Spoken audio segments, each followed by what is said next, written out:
the moment.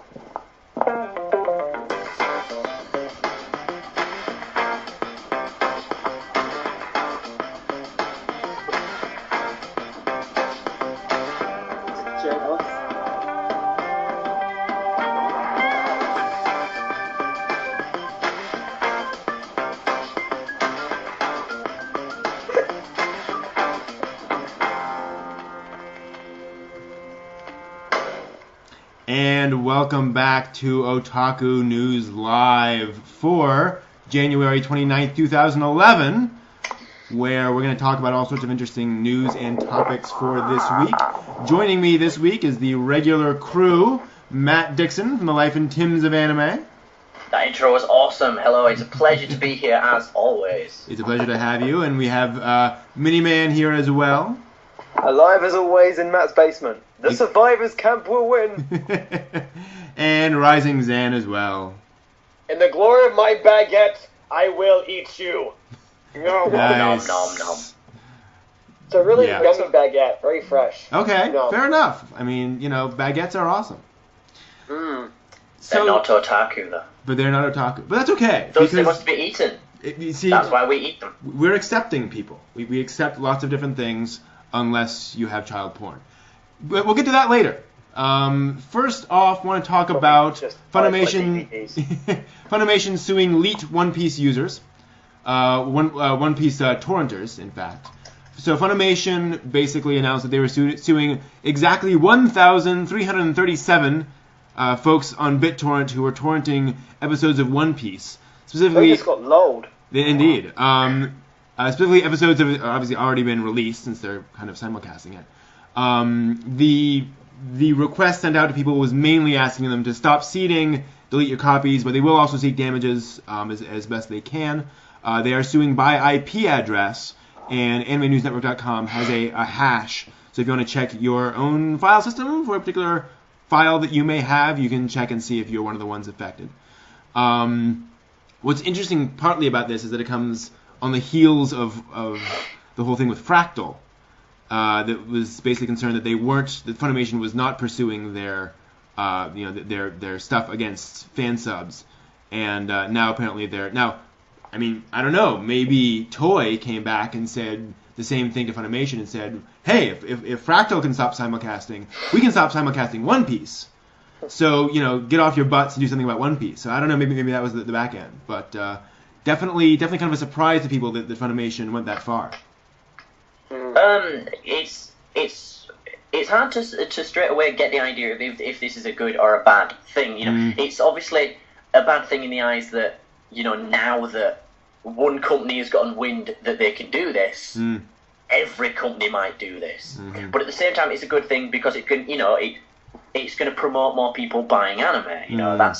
That's the simple thing. It's like I can't get it online anymore. I can't steal it. Mm-hmm. So I'm gonna have to buy it because obviously stealing it is eventually going to cost me more in the tone of about £1,000. Yeah. Yeah. Yeah. Well, hopefully, either that or they're just going to drive it underground. Also, another thing is that Funimation has had a problem with One Piece cancellations. Ever since they started with One Piece and just streaming it, Mm-hmm. they've had problems with the fans, and the fans have been trying to get it down illegally, and they've been stopping them non-stop. And this is them putting their foot down. Yeah, that makes sense. And Again, I do buy series after done, but right now, as all of you probably heard, I am extremely angry with Funimation because they discontinued my favourite series ever to go on DVD. So I do not care for them. Well done on your One Piece thing, but let's face it, I'm not a big One Piece fan, and it doesn't matter to me. It's helping the whole fan subs thing, and I do buy the DVDs after to do it, but I have lived off fan subs since I became an otaku. I wouldn't be an otaku without them. So, to be quite honest, they're putting their foot down. Yeah, I'm glad for the industry, as it were. But in the end, I just don't care for One Piece or Funimation at all. well, and Sorry, go ahead. no, go ahead. That's the thing. It's One Piece is kind of that Marmite thing. So there isn't many people that are going to be concerned if they don't like One Piece. You know, Yeah. if they're not a fan of One Piece, they're not gonna care until, you know, they stop doing it with Haruhi or whatever. You know, Yeah. Again, it's for most people, it's going to be when their anime gets taken away, then they're going to be pissed. Yeah. I think what the podcasters should be concerned about is not the who's doing it, but how many people are doing it. Yeah. Because again, it's pretty much impossible to be an anime news dude if you don't watch fan subs. Yeah. So if everyone starts doing this, it might have a positive effect on the Western otakus. Yeah. But at the same time, or at least the anime industry, not Western otakus, it might have a negative effect on Western otakus. Yes, because not all Western otakus listen to podcasts, but I'm pretty sure a damn lot of them use Anime News Network. Yeah. Yes. Indeed. And I mean, one of the big questions is, you know, and of course we're yeah, this goes way into the future, but you know, in this case, Funimation is going after folks who are torrenting something that is readily available. You know, if you want to watch One Piece online, there you know, there are plenty of ways to get to it. So, and I believe actually their stream of One Piece is available in a lot of countries. But either way, I mean, I think that this is one of those things where, you know, like you said, I'm cool with Funimation doing it, and in this case, it's something that's okay. It's available, but in you know, if they then extend that to sort of every anime ever, then that becomes, you know, a bigger issue. But for something that's readily available, not a big deal. Yeah, Funimation's been really cool with One Piece. They have, not only are they like streaming the latest episodes from Japan, but they're also putting the episodes they're working on online. Like right now, they're at Skypiea or something, and they're like putting one episode up a week. At least they are on their main site. Like they're putting up one episode a week, and that's a pretty sweet deal. You get the latest, and you get like the old stuff. Yeah, not bad. Okay, so I mean, just continue with the ideas that like the otaku method when it comes to fan subs, our excuse is the greatest advertising is the series itself, and you know, I mean, work for me. Love Phantom. I'm gonna get Phantom. Pre-ordered the special edition. Gonna get my Bullet keychain with Iron Picture. Oh, they discontinued it in England. Yeah. Well, Brent said it before that the Japanese companies are reasonably okay with fan subs as long as you can't buy them in the West. Yeah. If it's not available to you in the West, then, you know, not to buy, not to legally watch, they're pretty okay with it because obviously it's not affecting them until it's released on DVD. Fan subs are, you know, just sort of looked over. They're not obviously okay, they're just looked over. Yeah. And then once the DVD comes out, boom, fan subs need to stop. And to be fair, like, you know, with this, they're only suing folks in the U.S. So, you know, Funimation's not going out to folks in Sweden, where, I don't know, but, you know, wherever it's not available. Where the child pornographers are. Yeah, exactly. Instead. They have their own stuff to watch. But yeah, no, so at least Funimation is going after a reasonable number of people. And I'm kind of amused by the folks who are like, you know, darn Funimation for protecting their copyrights and, you know, stopping us from doing illegal stuff. I'm like, come on, you know, at some point you have to know that this was going to happen at some point. Yeah, that's my channel. Yeah. Yeah, we sort of saw it coming. Yeah, it happens. Okay. I mean, for me, if it's available on DVD in UK, I'd never watch a series online. I mean, you know, I didn't watch Afro Samurai. I've no one to do until I got the DVD. Fruits Basket. I waited till I got the DVD. Iran. I waited till I got the DVD. Yeah. But with everything else, you know, I mean, I watched Phantom subs, and that's fine. It's not out. Wasn't out on DVD. Wasn't even announced on DVD then. And then wait until it came out, and I'll stop complaining. There we go. That's the theme for this week for my story arc. Heck, I can make that my D&D character. Funimation screwed me over. So let's see here. What else? So Summer Wars did not get an Oscar nod or nomination, which is the one film I haven't seen yet. Yeah, there we go. I didn't know it was out yet. I thought it was still. No, I haven't seen it on DVDs and HMV. I believe it's being released like this week. Yeah, it is. Yeah. Sub's been out for a while, though. I actually watched Summer Wars at a convention, subtitled. Yeah, there we go. Really good. So that must be it. That it's been released, quote unquote. It just hasn't come out on DVD yet. So no Oscar, sadly, for Summer Wars, but they were nominated for International Cinephile Award, which is nice. I have no idea what that organization is, though. So. Yeah, it's kind of, if people said, oh yeah, this movie's been, if they put it on the DVD, it'll say this movie's been nominated for this award. Mm-hmm. People will read that award and go, huh? Yeah. Ooh, Yeah. The what? Yeah. The when? It's not an Oscar. I don't care. Yeah. It's like when it's like when really bad films find quotes of Empire says this film is unique, and then Empire usually goes on to give it one star saying it's unique because it's the worst thing ever. But it's this is a unique and odd film. Ooh, could be Serial Experiments Lane. Yeah. Haven't seen that either. I'm not a true otaku. God damn it. Yeah. Yeah. I have a feeling, though, that a lot of otaku are maybe mad about this, but here's the reason why they haven't. Summer Wars wasn't accepted to the Oscars. One, it's anime. I'm sorry, but unless you have Studio Ghibli slash. Well, it wasn't even Studio Ghibli that made the push on your thing. You're not getting an Oscar. I mean, The Girl Who Left Her Time, that wasn't given a nomination at all. Yeah. Why? Because Studio Ghibli wasn't a part of it. And two, the guys who run the Oscars are old English-speaking men. Mm-hmm. And basically it starts from English-speaking countries like the UK and from America. And from there it spreads out. And from when it spreads out, Japan gets the very bit end of the bat. Mm-hmm. Well, the thing is, you say it's that they're not Studio Ghibli. It's not that they're not Studio. It's not that they're not Studio Ghibli. It's that they're not affiliated with Pixar. Studio Ghibli did the Disney running for them for years. As soon as Pixar came along, John Lasseter pushes them for the Oscars immediately. Exactly. First thing he does. You're absolutely right. Yeah. I mean, John Lasseter did once say he was interested in finding other companies. It's just that right now the whole Pixar thing is a very sort of it's still sort of working out how they're going to actually get thing without everything going pot to pot for them. So they've got other issues. Yeah, another bit of Sorry, go ahead. No, go ahead, Matt. Go ahead. It's more just a side note, really. Even though Summer Wars didn't get nominated, we've got to be happy that How to Train Your Dragon got nominated. True. It's I awesome. suppose. Yeah. It's fantastic. 3D was nice. It was. I don't watch 3D. I can't see it. Though. Has Tron got any nominations for anything? I do not. No, it has not. Oh, Really? Light bikes. Wow. Tron tanked, pretty much. Yeah, but it was awesome. Well, apparently not. But yeah, I can't see in 3D. I can't watch 3D films. So, I just watch stuff 2D. Yeah.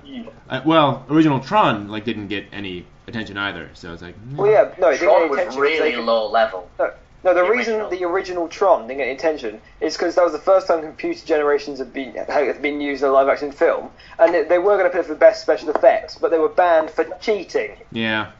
Why were they cheating? How? Why because they were the first ever film to use computer-generated effects, and that. Also, it wasn't in the rules. It's not cheating, but that does make sense. Why? It's because the actual they created visual effects and special effects category. Basically, the folks said computer effects are not animation, so it doesn't count.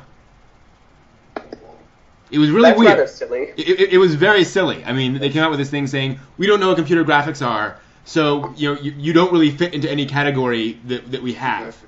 It was really ridiculous. I bet though, they went I bet in 10 years' time nerds will love it. They'll be like, go away, and in 10 years' time later, all of us just go, Tron! Yes. I still haven't seen either. We'll I need to watch them. Yeah, we'll have to resolve that at some point. Just strap me in a chair. Yes. Watch it. Because Brent showed Tron a few, on my first ever show. That's right. Brent showed Tron straight after. Yeah. That's one of the things I remember about that show. I mentioned Tron enough, so he played Tron. So we're going to strap you down. We'll do our commentary. One day we'll do a commentary on Tron. There we go. We'll sit down and go through all the Jeff Bridges awesomeness that is the original Tron. I'll also everyone just quickly buy the Tron Evolution game. It's pretty short, just rent it, but it is freaking awesome. Oh, fair enough. Cool. Light bikes. I'll online. see what I can do. But it's rather a shame that Summer Wars didn't get through. Really, I watched it subtitled, and if you look away, just the story was brilliant, but also the animation was brilliant. And one problem with the Oscars and the animation award is they focus more on animation and less about story. Yeah, it's true.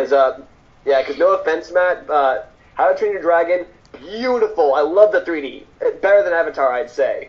But the story, it's kind of, seen there, done that, So does every animated film, really. Every animated film in the Western world is pretty much seen there, done that, Toy Story. Toy Story 3 was not was amazing. original. Yeah. It was not original. It was not original. It was awesome, but it wasn't original. I love Toy Story 3, but again, it wasn't original. There is no original 3D animations, or, well, not 3D, but, Western animations, unless you go back to when 3D I keep saying 3D, animation starts again. Toy Story 1 was original for its time, Toy Story 2 and 3 are just Toy Story 1. Again, the story's the same, basically. Not nearly Except Toy Story 3 is older. I'm going to disagree with that. I think Toy Story 1 was way too dark. Honestly, it had a very dark moment. I don't know. Oh yeah, of course. But in the interest of Summer Wars, I don't know. I mean, it's annoying that it's almost about that they have to give the push rather than actually search the stuff themselves. Because if it's for best animation, then surely Karen no Kyokai could get an award easily. I mean, Karen no Kyokai 7 was beautiful, ridiculous, and I mean, we say it's about thing, but again, it's never gonna get it's just it's almost like putting Spirited Away for an Oscar was we acknowledge you, now go away. Exactly. Yeah. I mean, one thing folks don't understand is that the Oscars are not at all about the best film of the year. They're not about that actual award. It's about the most artsy film of the year. Well, it's not even about that. It's about what film most deserves an Oscar. What director hasn't gotten an Oscar yet? Okay. You get the point. What there are all these other factors that go into the Oscars that have nothing to do with the actual quality of the film. And you can go back and look at. I mean, Citizen Kane did not get the best film award that year. Didn't even get the best cinematography award. Exactly. It's just the Oscars. Well, there's always the one deciding factor when picking a film. What film, if we pick it, will piss people off the least? Yes. And that exactly. is putting all factors aside, that is the deciding factor, because they know if they piss people off, no one's going to watch the Oscars. Yep. They're not going to watch the advertisements. They don't get paid. Exactly. Yeah. All about money. I mean, I'm not going, down with capitalism, but it is in that, especially with the Oscars, all about money in the end. If people don't watch it, they don't get paid. So they've got to make it. They've got to nominate films that people are going to want to see. So putting an anime up there, people are just going to go, "What? An anime? Yeah. Since when? Ooh, the Oscars going downhill. I'm going to move to whatever other award ceremony I can think of." Yeah.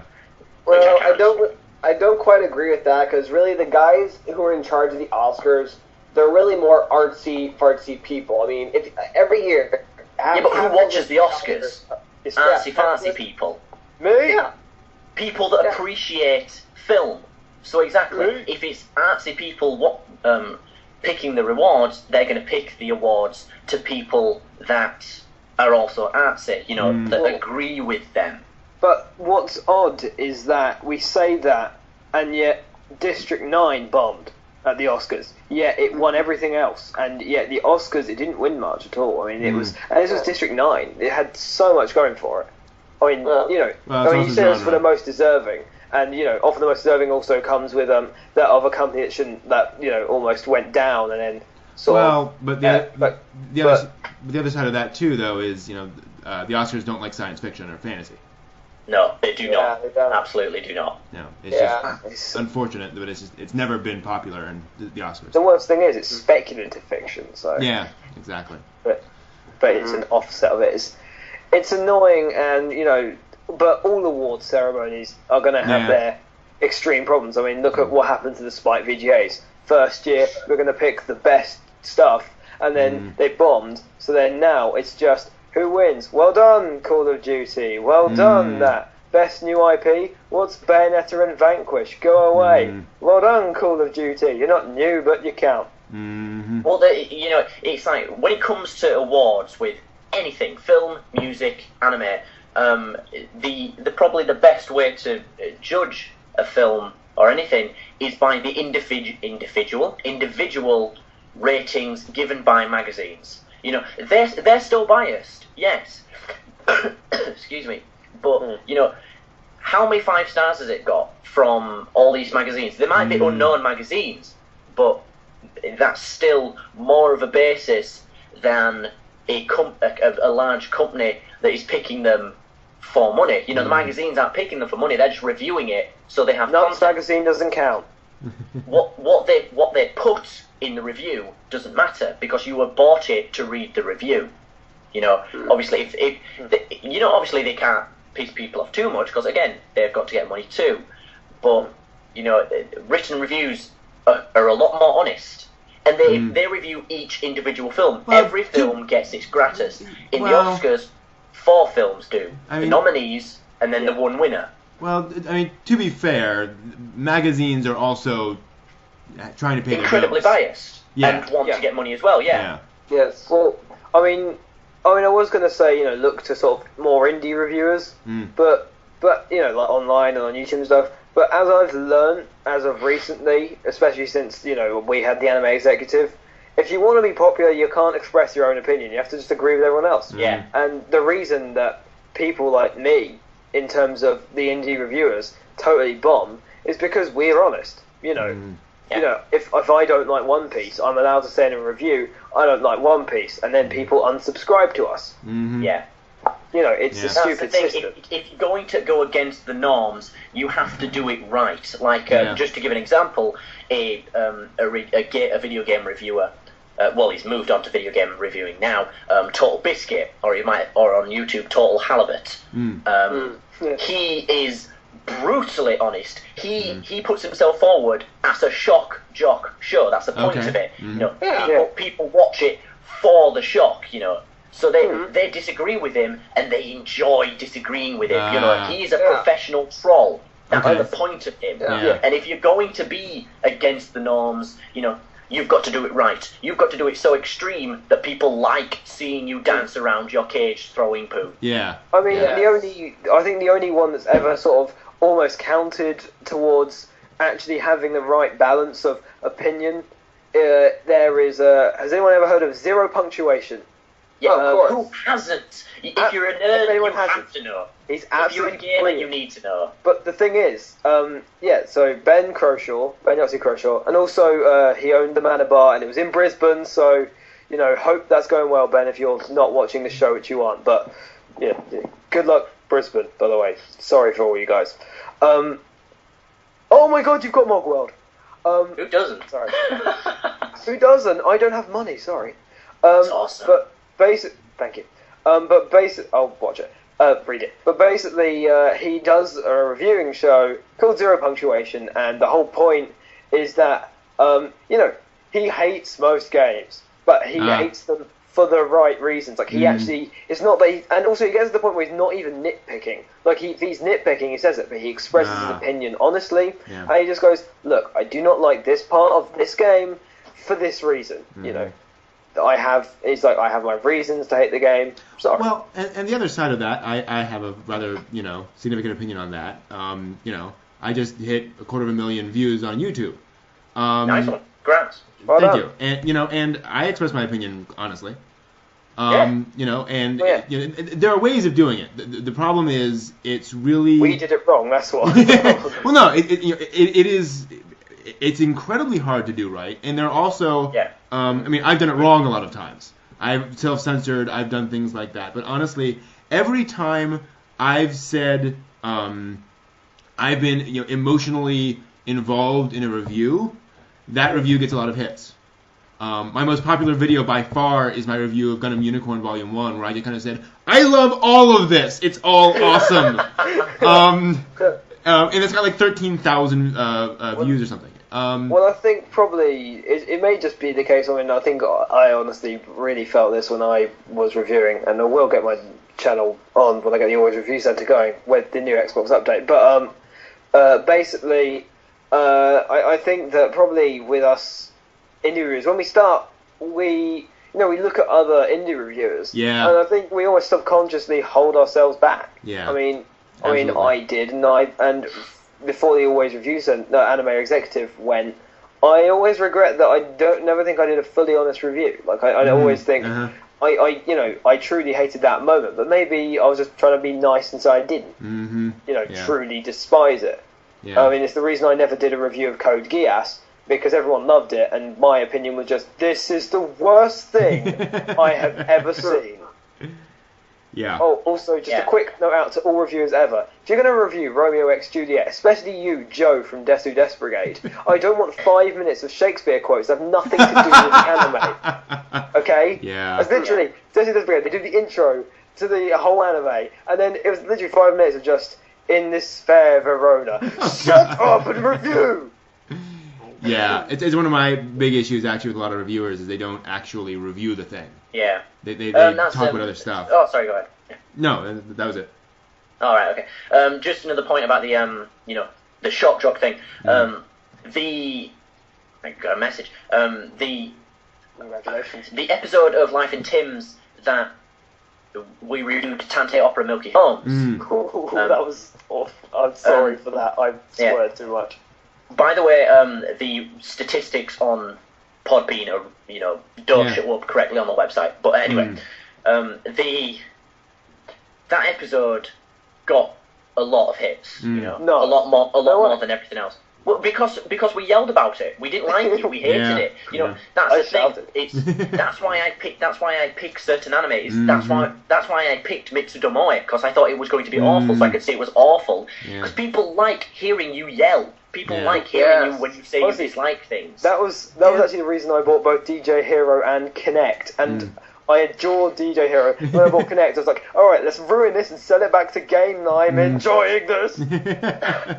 I have not stopped dancing since I got Connect. Actually, this is one of the things that I said, I think a few weeks ago, and I was just introducing myself. Fans need an entertaining sort of reviewer for anime, because we don't really have one anymore. We have analytical reviewers who really get into anime, but we don't have an entertaining reviewer. That's what we need, and I think that's why everyone liked your Gundam Unicorn review, Brent, because you got into it. You got into it. You're like, I love this character. You seem more human. Yeah. When everyone seems more human when they love something or when they hate something. That's why you have people like the Nostalgia Critic popular that they're able to make their review show a work at home. Yeah. Because it's just reviewing bad movies that don't need to be seen again. But people love reactions, whether they're good or bad. And I think that's also one of the problems too, is that I don't want to be one of those guys who's screaming every week. Absolutely. Murder on your voice, really. Well, yeah, Murder on the throat, mostly. And definitely. It's one of those issues where I love the Nostalgia Critic from the videos of him that I've seen, but at the same time, that's a really extreme diet to consume every single week. We also have the issue that for us, we're gonna watch if we want to review a fair amount of stuff, we're gonna review a lot of stuff where legitimately our reaction is it was fine. We just don't have a big, strong opinion about, because it was I enjoyed it pretty well, but I didn't love it. Well, that's probably where good groups of people come in. I mean, groups of reviewers have become exponentially more popular now because we don't have a figure. We've never had the big figure to say. I mean, the closest thing we've had is ZP, and even then, he's. It's not everyone's cup of tea, It's very sort of dark humour, and basically, we need. I mean, groups have now been the good thing, because when an anime is meh, they provide a lot of banter. True. I mean, look at Spill.com. They're brilliant, and the reason is because even though they express their opinions completely honestly, they just give a little bit of their analytical stuff. They do some brilliant banter. They're comedians, so they're hilarious. They just talk about the film in such funny ways, and then they just express their honest opinion, and you get a good review that you had a laugh at, that you learned some things about, and there you go. But it's a shame that we don't have that good review on, because a lot of the more indie and YouTube reviewers, like you yourself, Brent, it's just honest opinion, and it does fine, but it's not going to be the ultra YouTube sensation. Sadly. You're absolutely right. And just quickly, just to say, Life in a Day was awesome. Everyone watch it if it comes back on. I need to watch that. Don't think they're showing it anymore. You're gonna have to get the DVD when it comes out. Oh, okay, gotcha. Brilliant, absolutely brilliant. Yeah, I think we need to move on now. We've been on this subject. Are for you sure? A while now. I think we can talk a little bit more. No, that's fine. Welcome to ONVs. Yeah, dude, I know. City. This is the reason ONV was created. I know. Just went from Fiskers to Total Halibut to Yahtzee, and then just reviewers in general. Just let's bring it back to anime. Yeah, we are kind of moving on to Otaku now. Yes, damn that's it. true. No. That's now I need to beat Matt's Tangent City. Now that's going to be the title. Damn it, I'm going to have to come up with a good one. Ooh, yeah, Tangent City. That's a good one. I'm the one going to be getting the title this week. Okay. No, this will be my first week, please. I've been here longer than you. I need to get this. The movie will take down the veteran. Chat room, start recording your favorite quotes now. Yes. I'll ask the chat room at the end what they think is their favorite quote for the title. You vote for titles, I like that. That sounds like a jolly good idea. There we are. Okay, so moving on. What else do we want to talk about? I'm not sure. We want to talk about the Swedish child porn guy, briefly. Maybe we don't. Kids touching man from Sweden. What is Swedish sausage? Oh! Chuckies. Wow, he went there. So the had to. so the news story is that this manga translator in Sweden apparently had some lolicon manga on his stuff, including some stuff that was pretty clearly real child pornography, just with filters on or something. And they still didn't catch me. Yeah.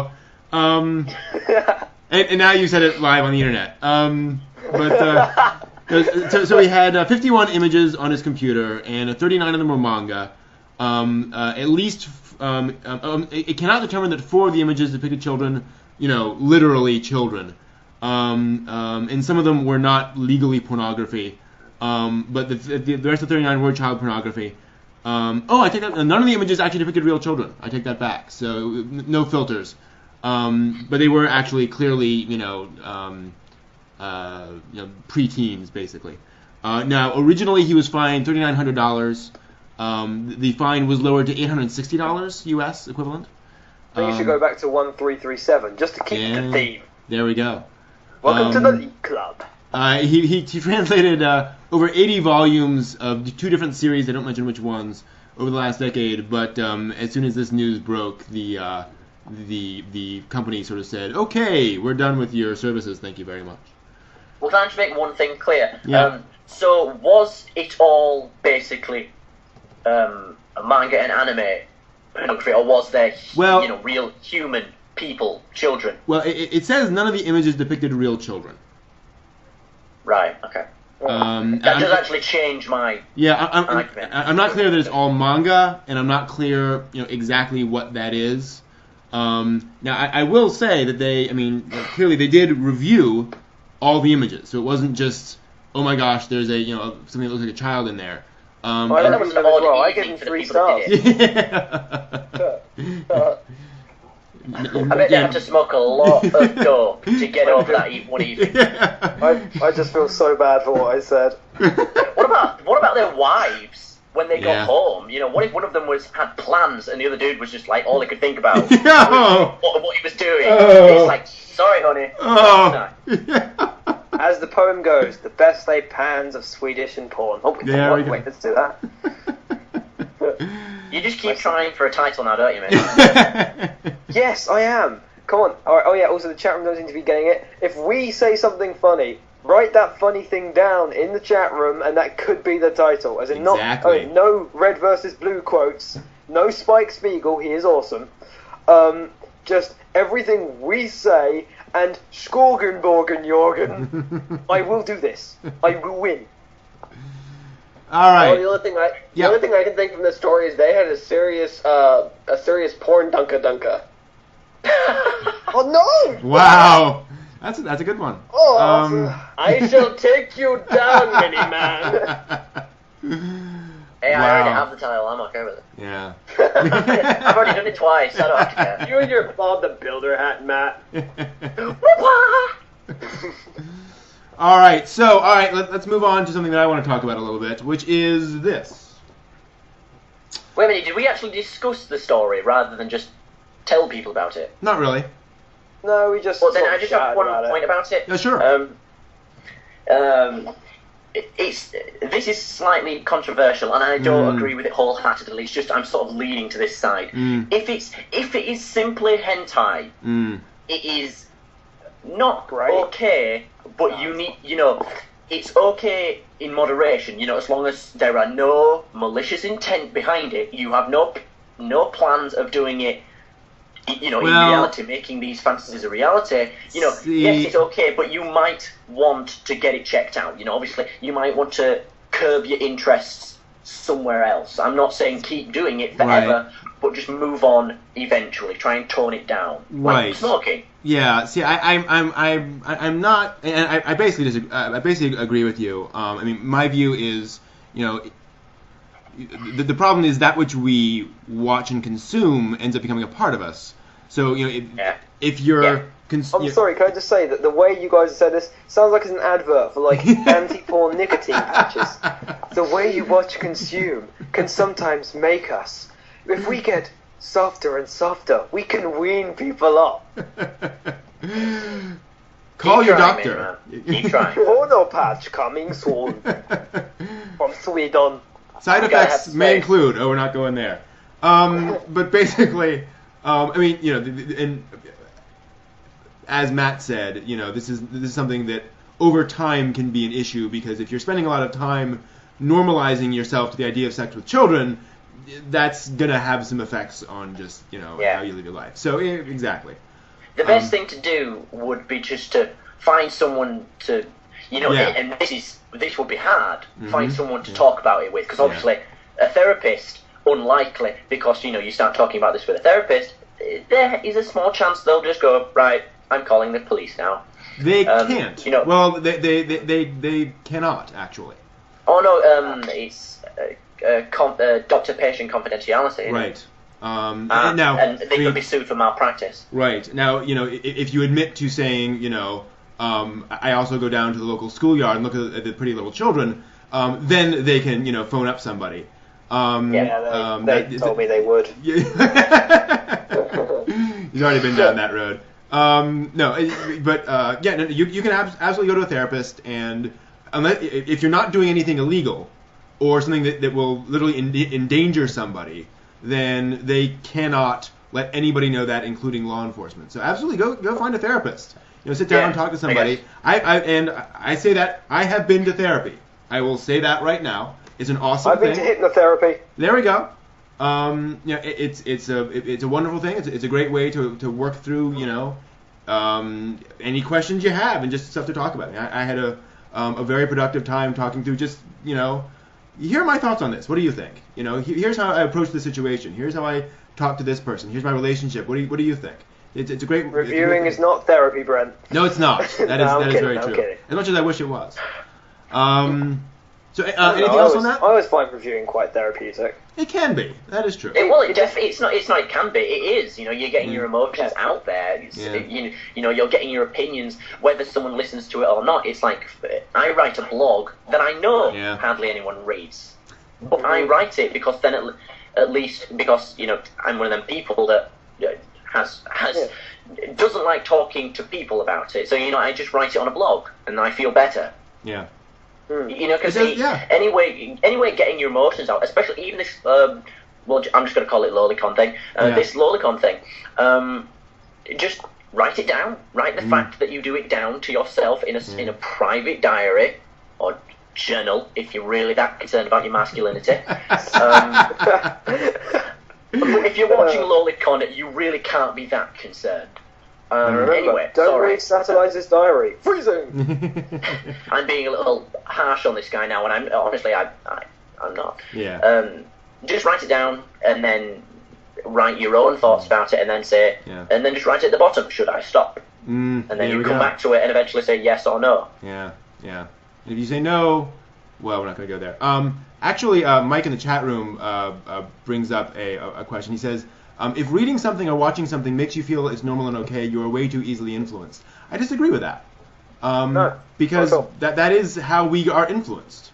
I mean, that's how we change our opinions. That's how we, live, is by reading things and saying, oh, well, that's interesting. That's a different way of seeing things. Yeah. I mean, think about it. When you're a kid, you read your parents' body language. God's sake, monkey see, monkey do. You are going to be influenced by things. Yeah. I mean, it's only natural. Yeah. And the thing is, especially with any sort of media, because, I'm bringing it up again, we're in a capitalist system. Yeah. We are basically programmed to read something, analyze it in our brain, and think it's okay. Yeah. That's what it's made to do. And to be fair, we're not saying that reading, a single lolicon manga will make you want to go out and have sex with children. And it doesn't say that this guy has. Right. It never says anywhere. He might. We don't know. We don't know this bloke. Right. But it hasn't said anywhere that this guy has ever committed a sexual offence. True. Has ever admitted having thoughts about it. Right. This dude has just got his own hobby. Right. Hobbies are very really did analyse well there. But he's got his own little, his own, what's it, a dirty secret, his own guilty pleasure. And Brent, Miniman, Zan, I'm pretty sure you have your own that, you don't want to tell anyone. Absolutely. Colour me intrigued. I have mine, everyone has. The chat room, you have yours, and if you don't, I envy you, but you're lying. Right. I have my shrine to Phantom, which I've never told him. It's literally a shrine, and it just says, where are I? No, I don't really. I want one. I'm going to make one. Now, I'm making a shrine for Phantom. Now, Hagane says, yes, says they're fictional characters. Yes, they're fictional characters. So is Luke Skywalker. Yeah. So are all these... So is everyone in the Shawshank Redemption. Yeah, I mean, and yet we all, take things away. So is Superman and Batman, and yet we all take things away from those characters.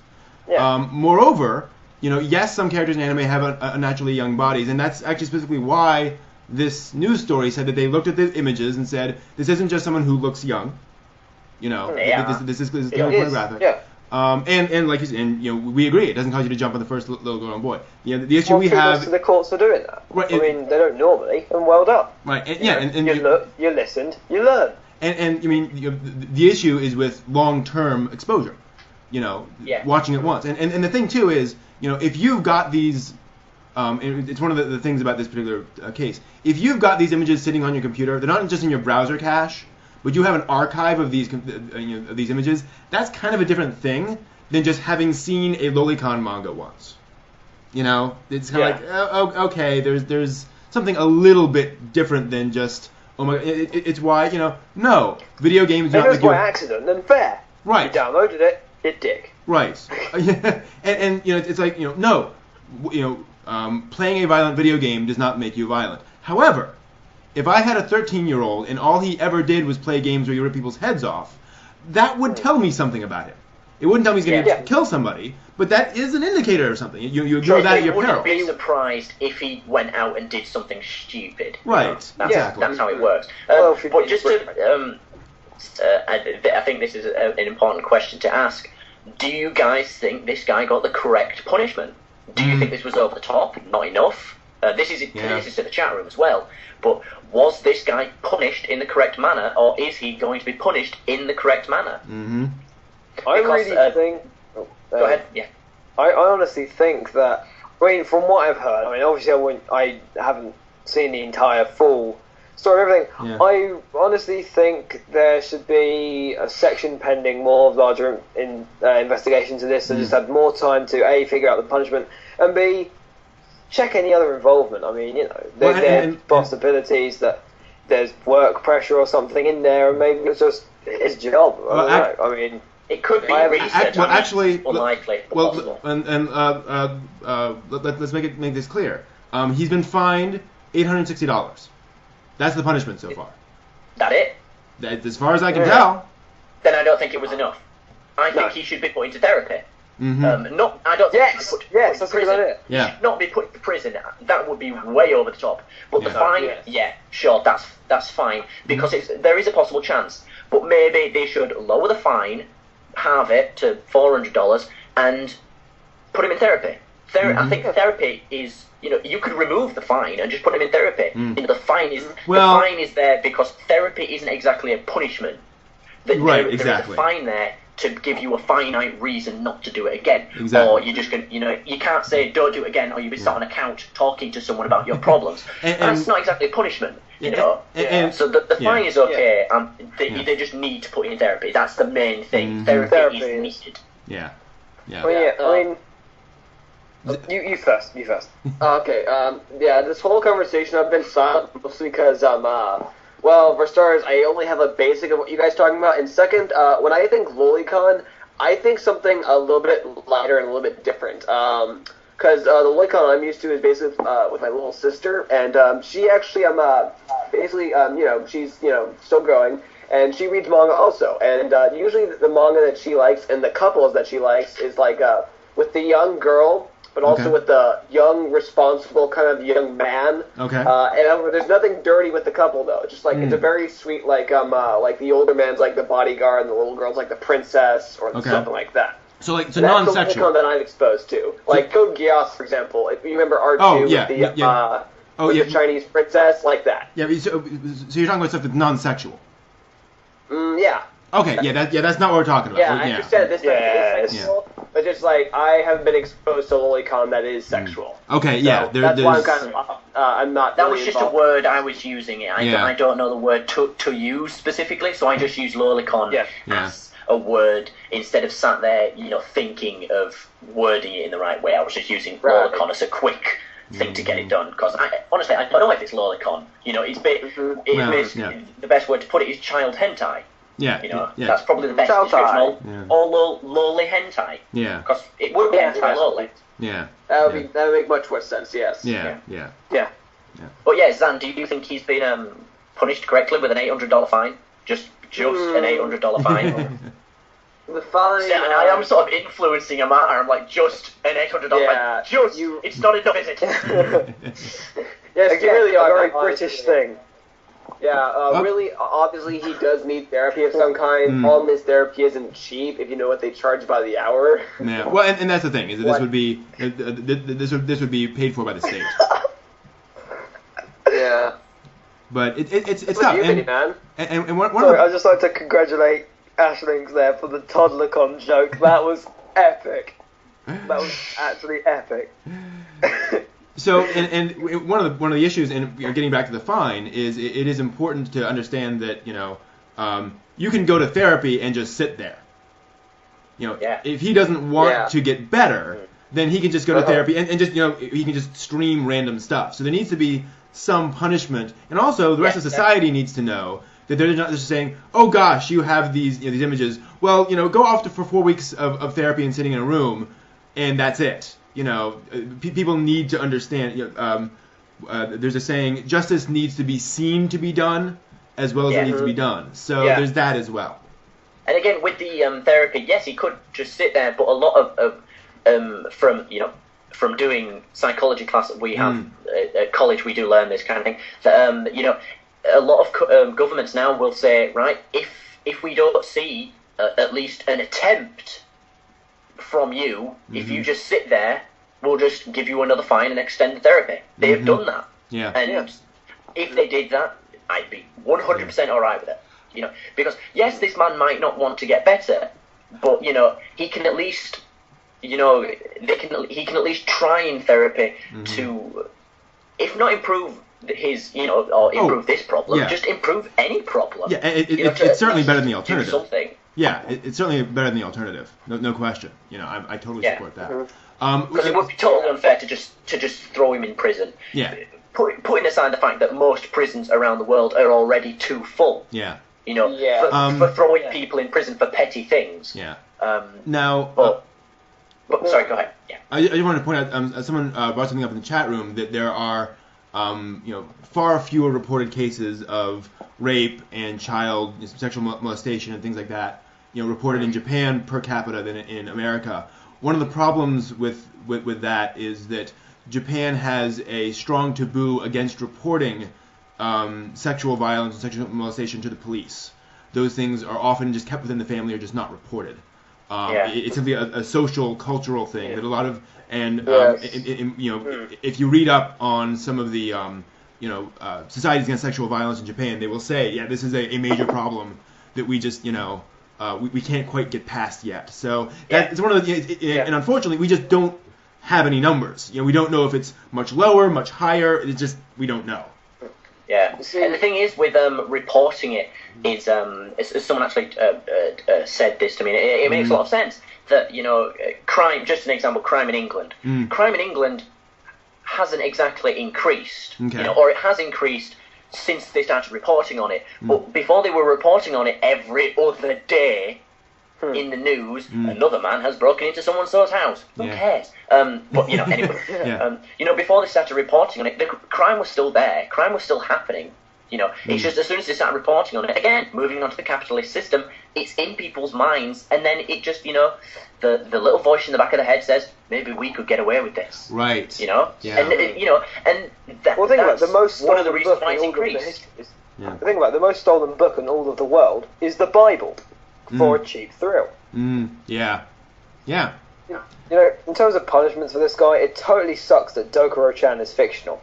Because think about it. Dokuro-chan, guy becomes paedophile, angel from future goes back to stop him. Yep. Hello? Perfect.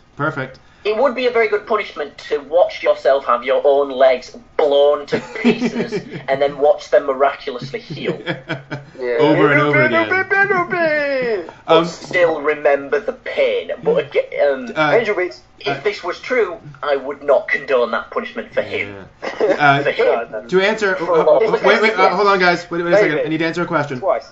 Brad in the chat room asked, is it stated was he consuming or translating the material? It is not.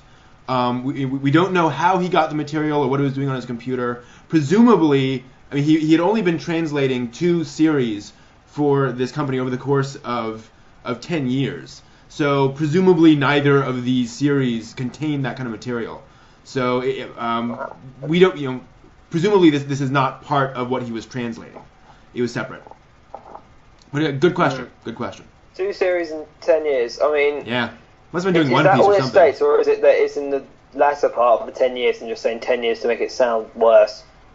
Say what? Like, it doesn't. It's. I honestly thought that. I honestly thought it was like he was doing that. Like he's doing lots now. Like 2 series in 10 years. Yeah, it's bad, but I'm almost. He must have been doing One Piece or something. Yeah, maybe it's just our otaku's too fanatic or something. I don't know. Yeah. If he's just a translator, maybe it's just a case of he felt like everyone was translating everything. I don't know. I don't know. It almost feel more let off for him that it's 2 series in 10 years. They say what the series is. Nope. Because it could just, it could be bad. It may just be that it was just on the limit, and he was like, maybe. Well, and we also don't know that he's a full-time translator or that these were his only jobs. He could well have been doing translating for lots of other companies. It could have been this is something that he did for 4 hours a week. Don't know. So. And also this is just the conspiracy theorist in me coming out. And yes, I am a nun. Congratulations. The company. This is again a conspiracy theory. Basically, the company could have looked at the recent cases of this kind of thing and gone, wait a minute, we could make money if as long as we keep it under the table, you know. And this dude, they just said, dude, translate this for us, you know, make it useful for us. Possible. And this dude, again, I don't believe it, but it is a teeny tiny possibility. And you know, this dude got caught, and they just said, right, we don't know you. Yeah. Bye bye. Yeah. It'd be interesting. I love the fact we said this was like the small news story we're just going to look over and we spent this for about an hour. Yeah. All right, so what else did we want to... Oh, okay, so anything else on that? Please say no. Good. Really? I think that, you know, as long as he kept it in secret, it should be fine. I mean, yeah, sure, it could lead on to what he does in real life, but really... It's not like someone is going to have bondage porn on them, and then all of a sudden they're going to start kidnapping women and start making them slaves. Well, that does happen. Stop crying, it's my private I know life. it's happened, but not with every single one. Well, Really. no, but it's a pattern. Probably a majority. You know, it might not have happened yet, but a lot of people that are watching that kind of stuff, or any kind of, you know, fetishy stuff, or any, just porn in general, you know, they could start, you know, because they're watching it so much, it could start ticking in their head. Maybe I should start. You never know. Maybe I could get away with it. And I should also point out, you know, if you're watching bondage, let's say, bondage may be your kink, then you can go and find perfectly safe ways of, you know, pursuing bondage. There is... It's called Stop Watching Bondage and Have a Life, idiots. Yeah, there is no safe way of consuming this stuff and going out and doing it in real life. So, you know, I mean, I totally agree that, you know, you can watch this stuff and it can say, okay, I like this thing. That's fine. But you know, child stuff is a special thing, I think. So yeah. Well, I mean, like, when it comes to child stuff, I mean, let's just look at how the industry's reacted. I mean, it's almost become more prominent recently. We've had the Tokyo Youth Ordinance Bill. There was the very, very, very large story about Dancing the Vampire Band. Yeah.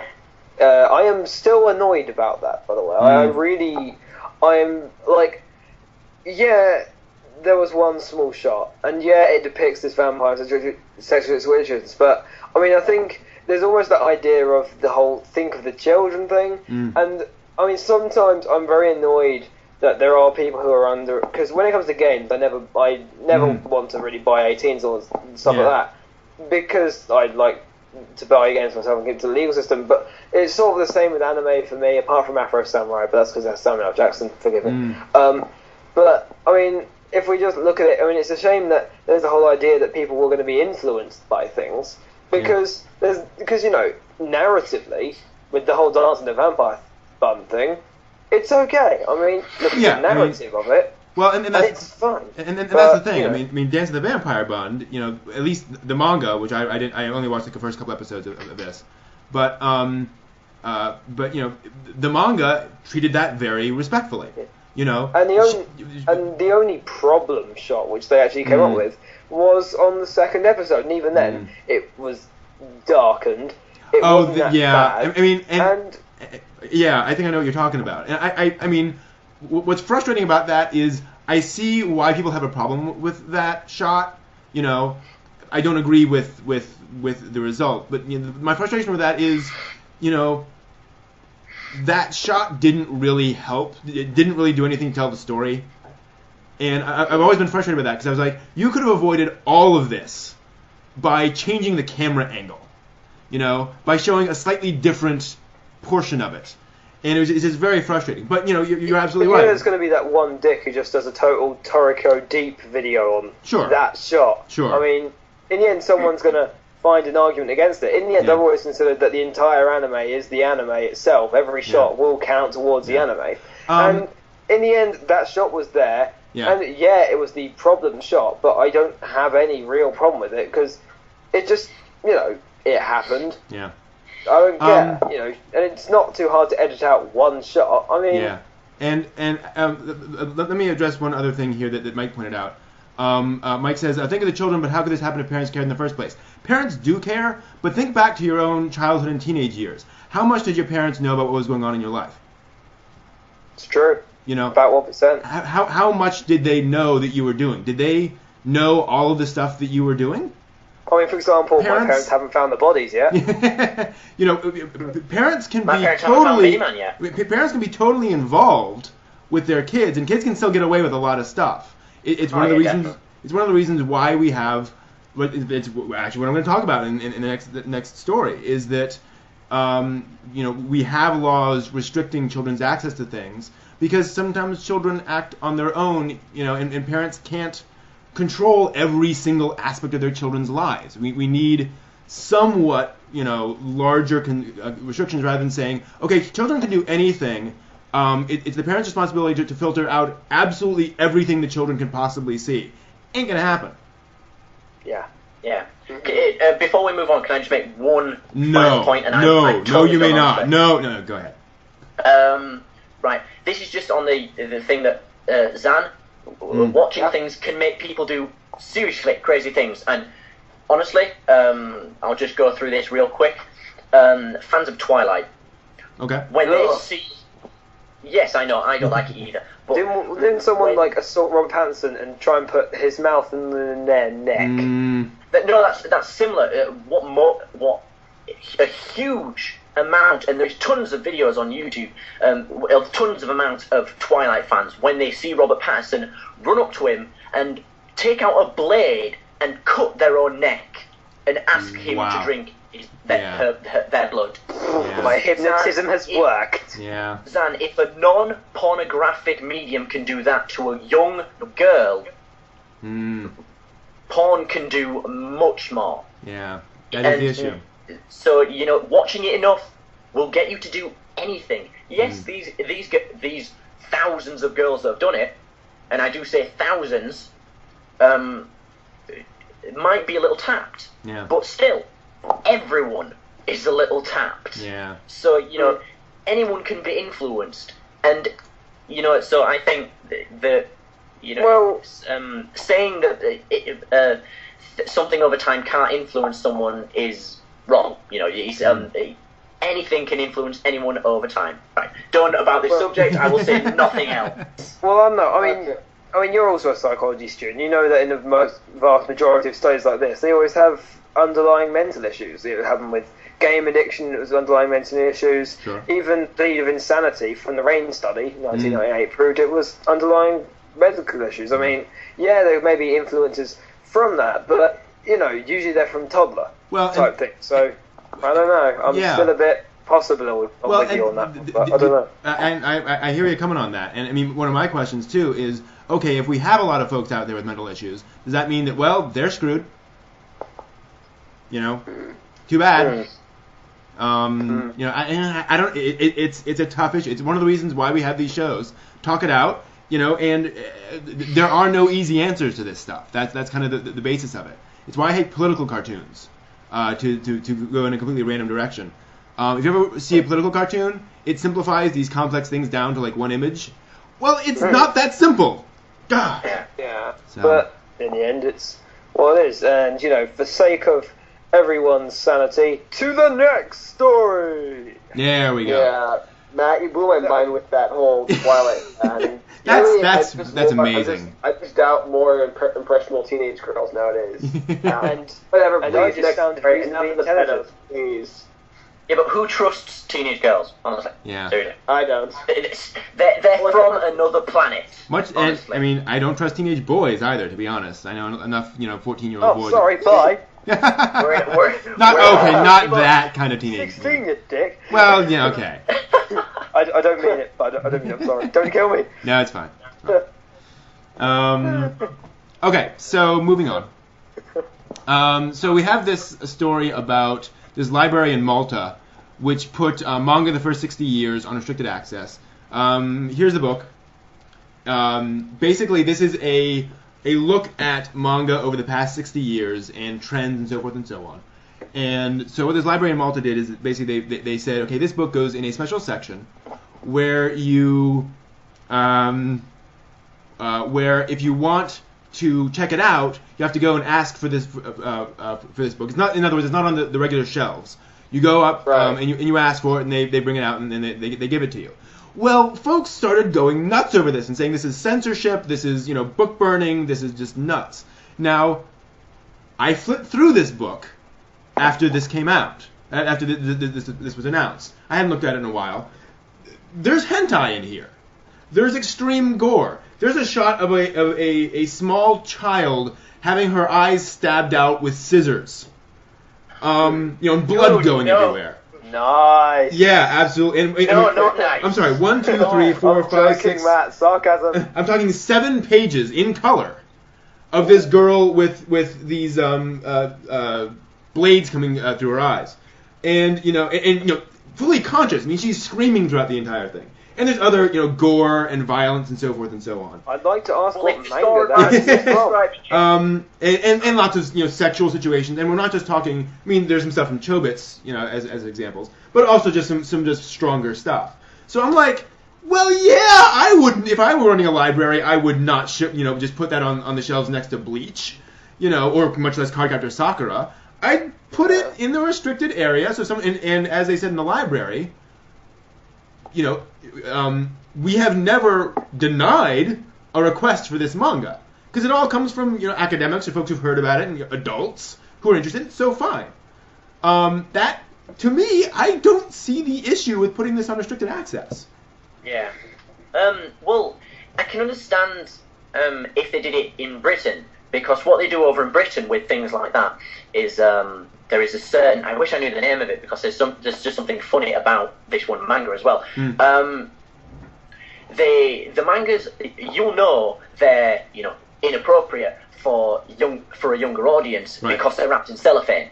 Oh, okay. You can't get at them, yeah. And if you are seen, because I'm an OCD person, mm-hmm, and ADHD, so I love to just pick it. The cellophane. I didn't intend to open it, mm-hmm, but the dude immediately, out of nowhere, goes, "Show me your ID." I'm like, whoa. Yeah. I wasn't even wanting to open it. I was just looking. Mm-hmm. Exactly. So, they're just strict about that. They put it on cellophane. But if if it was already wrapped in cellophane and then they put it under the under the counter, then I'd be like, I wouldn't be pissed. Yeah. I wouldn't be as rabid as it seems these fans are getting. But I'd still be a bit. Now, hang on a minute. Yeah. I can't read it in store anyway. Mm-hmm. Why put it under the desk? Mm-hmm. Then you're just making me embarrass myself. Yeah. By having to audialize it by saying, loudly, or at least in a shop, saying, "Can I have hentai filled manga, please?" Yeah. That's just embarrassing. Mm-hmm. So I can understand the point, but I'm pretty sure that's not what they're moaning about. Yeah. They're just moaning for the sake of mourning, really. It's that trolls will be trolls. Yeah. They see me trolling. And to answer a question from the chat room, there is no official rating on the book. It does not have a 16+ or anything on there. You can buy it on Amazon. It is freely available. So and the folks in Malta were basically saying, we recognize that, but our view is that, nevertheless, we looked at the content. We think it's too strong to be put out in the general shelves. So essentially, they made a judgment call. But then again, what does that do? Because again, if it's wrapped in cellophane in the store and someone brings it to the counter, if they're underage, they're not going to sell it. Simple as that. Yeah. So putting it under the counter does nothing. But again, if it's not wrapped in cellophane. Right. Then put it under the counter, or start wrapping it in cellophane. One of the two. Yeah. Now this is a library, so it's different. But yeah. So this is in libraries. Yes, in a library. There's a specific library in Malta. If it's in a library, yeah. Put it under the thing. Yeah. Basically, you just gone on for about 10 minutes about one thing you didn't know about. Yes. Yeah. Pretty much. No, but you're absolutely right. Either do something within the shelves to say you can't get into this unless you have to take it to the counter, or put it behind. And no, there is no specific warning on it saying this thing has whatever. And to be fair, I mean it's got examples of sexual stuff in there. Obviously there's no genitalia, because that was illegal over there anyway. But there's some pretty extreme stuff in here. But I mean, the thing is, some people are going to say, why did they put that in the book anyway. Look, Right. this is the history of anime. Exactly. Yeah. Anime has the dark side. You know, all industry does have a dark side. And if you're going to do a history book on it, you got to talk about Right. it. And the thing is, I mean, this is not just saying, you know, hentai exists. Here's what it looks like. It's saying this is how manga evolved. Is that there were these things, there were these stories, and then, you know, we had these more mature things, whatever. So you're absolutely right. It's part of that history, and it needs to be told. Is the book just called 60 Years in Anime? It's called Manga Manga 60 Years of Japanese Comics. That's the official title. Oh, have to buy that. It's a little expensive. It's $25 for a pretty darn big book. So not bad at all. Cheap. And full color. That's pretty cheap. Yeah, That's it is really cheap actually. cheap. 176 pages, and it's mostly art, which is kind of the one sort of issue. But a very good book. And I mean, to the point where, you know, at the end it talks about, you know, Mega Tokyo. So hey, it's pretty up to date. But I mean, you know, there's nice. I mean, honestly, yeah, it should be put in the restricted counter of a library. But in the end, you know, I just like, if people ever complain, go away. Stop watching IMV now. I mean, great for viewing, but you know, seriously, it's the history. It's going to be there. I mean, there are obviously going to be some people that are going to complain, and the fact is, that's like trying to edit out a book about, you know, World War II and try to edit out all of the Nazi like territory talk. You know, it's there. You know, even in Churchill's book, it's all there. Yeah. I mean, it's, you know, if a kid wants to learn about the history of manga, there are plenty of places they can go without, you know, getting this book. So it's not like, you know, this is the only chance they have to learn that Rumiko Takahashi, you know, drew stuff. So, yeah.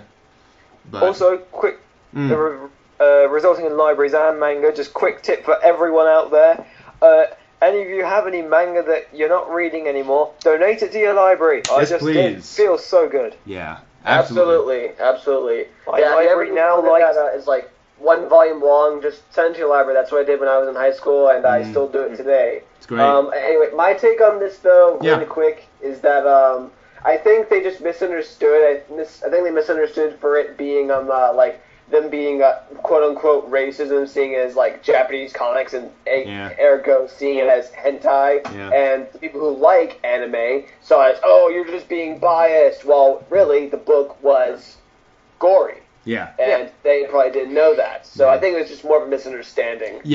Absolutely. I mean, you know, there have been several. I mean, I've actually seen the history of film, the histories of film books have been put in places up there for similar things. I mean, there are several scenes in films which I need to look at, but I mean, there are several pivotal moments in film. I mean, look at Reservoir Dogs. Extremely pivotal moments, and the pivotal moments was from the violence, and they put them in restrictive areas. It's, you know, it's not biased, it's just facts. Exactly. And I wonder if there isn't a certain idea that, you know, I'm not 18 yet and I can't get it, and thus, oh my gosh. You know, I wonder if there isn't a little bit of that in there, that, you know, you're stepping on my rights because I'm not old enough to get that. And it's like, well, I'm sorry, you know, and plus the fact that, well, ask, you know, it's part of the judgment call, is, are you mature enough for this? Right. In fact, there's a story from theaxeofgourd.com, which is an awesome website that's still up. It's excellent. Axe of Gourd is basically the stories of an independent video game owner and the stuff he had to deal with day by day. And one of the things was he had some anime back, and we're talking like mid '90s. He had a small rack of anime. And one day he had a 12-year-old kid walk up and put, I forget what it was, but it was it's Ninja Scroll. You know, bad one to pick up your 12. Yeah, exactly. And so the guy looked at him and said, I need to see your parent. You know, no, I'm not letting you walk out with that one. So he came, got his parent. The kid looked down and said, why are you bring me here for cartoons? And so, you know, a short discussion ensued. Oh yeah, I remember this one. Yeah, and so, you know, the parents, you know, was okay with it. So, it was purchased and walked out. was that like the next day the parent came back furious that he had sold pornography to his child. And it's one of those things where you have to be as someone with who has a librarian or a shop owner has access to this large stuff and is essentially the gatekeeper for all this and is the one sort of funneling it to the public. It is your job to say when someone can have this or not. And to say, no, I'm not letting you have that until I get, a parent, whatever. If you're 16, you want to get this, bring your parent in and say, it's okay for my child to have this. Problem solved. And if your parent doesn't know, that's a problem. Yeah. Really quick example is the second to newest Call of Duty game, Modern Warfare 2. I don't even play the series, but my brother got it for cheap pre-owned price, and I'm like, dude, you're not playing that, and I'm like, why not? Because basically it's his first shooter game, and I'm just like, all right, fine, you'll find out for yourself. Yeah. And basically he's playing it, and he's on the very infamous terrorist mission where you play as a terrorist. I've heard of that. Yeah. Right. Yeah, and he's playing with it, and you know what? The first thing he says, "This is too easy."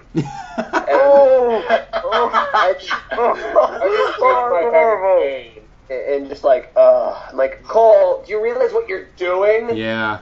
And apparently he didn't, and it's just really just like, I don't think if kids if he's gonna play it, he's gonna do that as well. But I just don't think they're gonna understand it. Yeah. Is the thing. They they think it's a game. They think exactly what they're doing doesn't really matter because it's a game. And but that's really. No, go ahead, please. Sorry. But really, games are becoming more artistic, and I'm actually another escapist link. Extra credits. It's talking. Okay, hang on. The show talks about the games as an art form and then becoming an art form, and also all the problems that games are having to deal with these days. Yeah. It's a very important show, and also another escapist link, Big Picture, done by Movie Bob. And it's not about movies as much, even though his name is Movie Bob, but he talks about bigger issues, about comics, and he also talks about anime, and once he even talks about the comparison between nerds and sports fans. Oh, interesting. Yeah, and basically how exactly alike they are. Mm-hmm. It's interesting that you say that you talked about the games being art form thing, since now they're trying to take away that, so that games no longer have copyright, which is a shame. Yeah, a massive. And getting back to some of our earlier points, something I've always found hilarious is that folks say, you'll hear video game fans say, on the one hand, playing video games don't affect you, and then they'll say, I love this video game because it changed my life. Yeah, flower. That's something I don't quite get. Is it okay? Which is it? It's well, in the end, it's that it's just a case of, since Modern Warfare 2 came out, it made a big news story, it became popular, and it became the mainstream Modern Warfare game, and therefore now everyone, especially in Britain, there are people in primary schools playing this. I'm extremely furious about that. Yeah. I mean, I am absolutely outraged by the fact that people are playing these games underage. I mean, a year, maybe, but something like that. I mean, I really hate the whole thing of the children mentality, but I was furious when I found people were buying that game. And it's stuff like that I mean, I know this is the video games industry, but, I mean, sometimes they do need to find the fine line of people are going to buy this. I mean, the Russian mission was there for controversy to buy the game, and I think that's a disgusting thing on Activision's part. And that's one of the things that I think a lot of folks don't realize is that children aren't adults. Children don't have the same filters we do. They don't understand the difference between fantasy and reality in the same way. Now, it's not that they have no concept of the difference, But children just don't have the judgment that the rest of us do. Yeah. And we have to be respectful of that. We have to understand that when you give these things to children, it has a different effect on them than it does for a 16-year-old or 21-year-old or 25-year-old. Especially, as you say, when these games are aspiring to be art, when they're aspiring to make important points, you give that to a 10-year-old, they're not going to understand it. They're going to take away very different lessons. And that's the scary thing. No matter how mature a parent thinks its child is, I've met some seriously mature 10-year-olds. Amen. Completely. But I would still not show them stuff above their age rating. No. Because no matter how good a grasp a child has got on reality, it will still influence them. Yeah. Because their brain hasn't developed, simple as that. Until they have reached puberty, will I ever consider them the able to comprehend it? And even then, I still wouldn't give them it. I'd say, maybe you can handle it. Right. Maybe. Yeah. But very unlikely. Yeah. Because you're going through puberty. your brain is everywhere at the moment. Yeah. And one of the things I tell them is, I'll give them my opinion. I'll say, here's what I think. I'm not going to let you, if you want to find it on your own, that is your business. I'm not going to be the one to give it to you.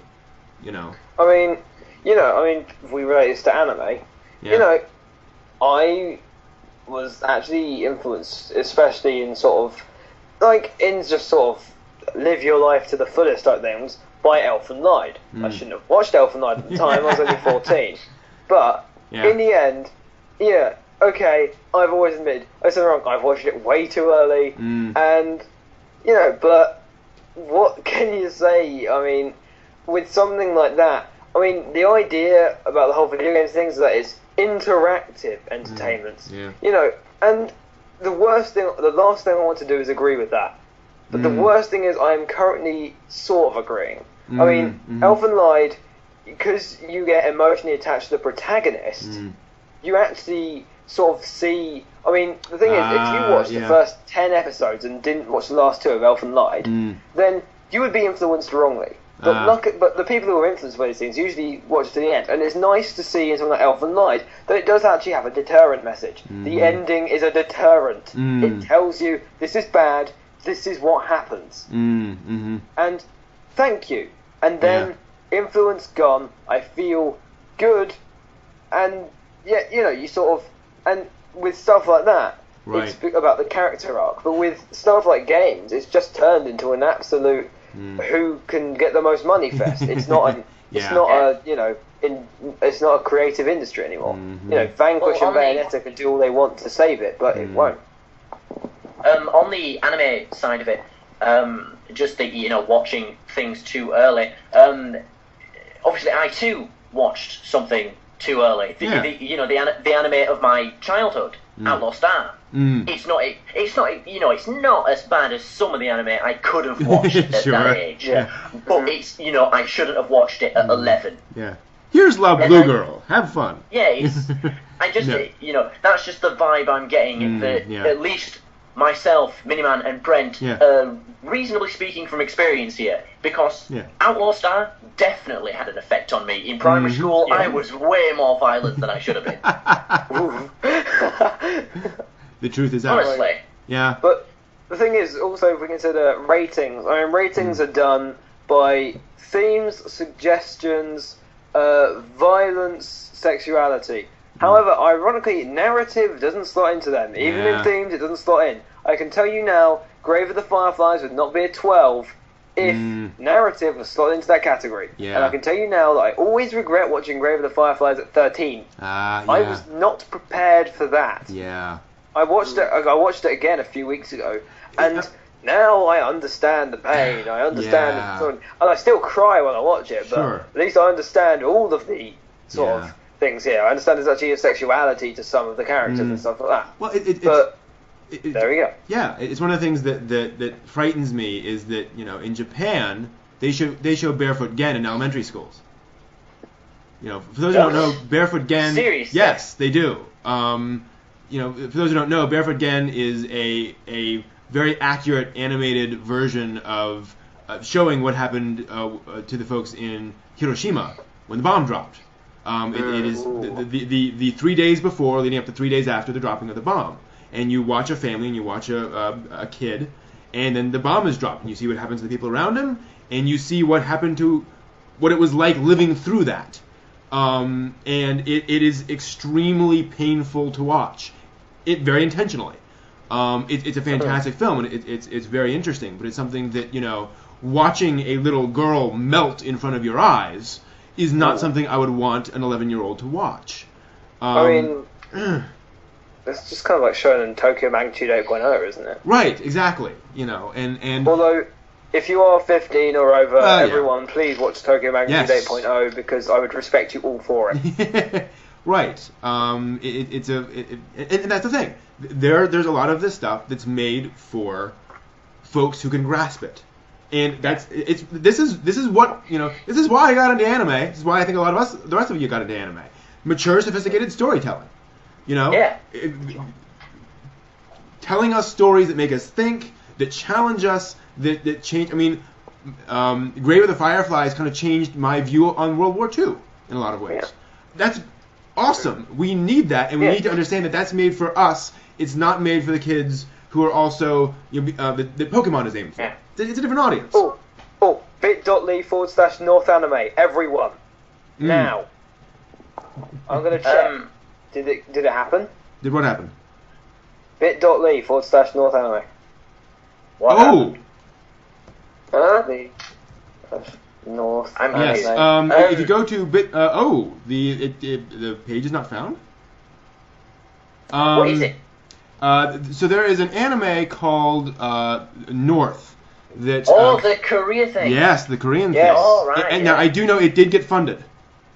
Yes. Yes, it did get funded. This is an anime that is attempted to be made about basically North Korean human atrocities and basically North Korean death camps that still exist and have existed for a long time. And unfortunately, the world just doesn't really know about this or care about this. So a Japanese guy is going to make an animated film, a Grave of the Firefly style film about that issue. And he put out a request for folks to donate, and he did get his $5,000 as seed money, and it is going forward.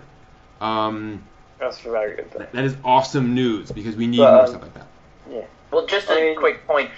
People know very little about what's going in North Korea. Yeah. I don't know how out of the three of you, how many people know this. North Korea is threatening nuclear war with South Korea. Yeah. That's that's a commonly known thing. Is it? Yeah. As far as I thought, everyone knows that. Yeah. Well, from who I've been talking to, hates no one everyone. knows it. But you know, again, if that happens, we could be fucked. Yeah. Downright, you know, because people will just go, North Korea's a threat, throw a nuke. That guy's a threat, throw a nuke. Nuke, gone. Right. Fallout 3 happens. Mm-hmm. Here's my nuke. I think people are going to more focus on North Korea, and that'll be the end of it, honestly. That's what I think, at least. So Yeah, that's what I've heard from a lot of people. Yeah. Anyway, it's hard to say. Moving back on the anime. Getting back to otakudom. So let's see here. Really move quick. on then. No, go ahead, Zan. This happens every week. Every week there's this moment. Before you move on, just as another encyclopedia thing. This isn't about the story. This is just a question. Okay. About the encyclopedia thing.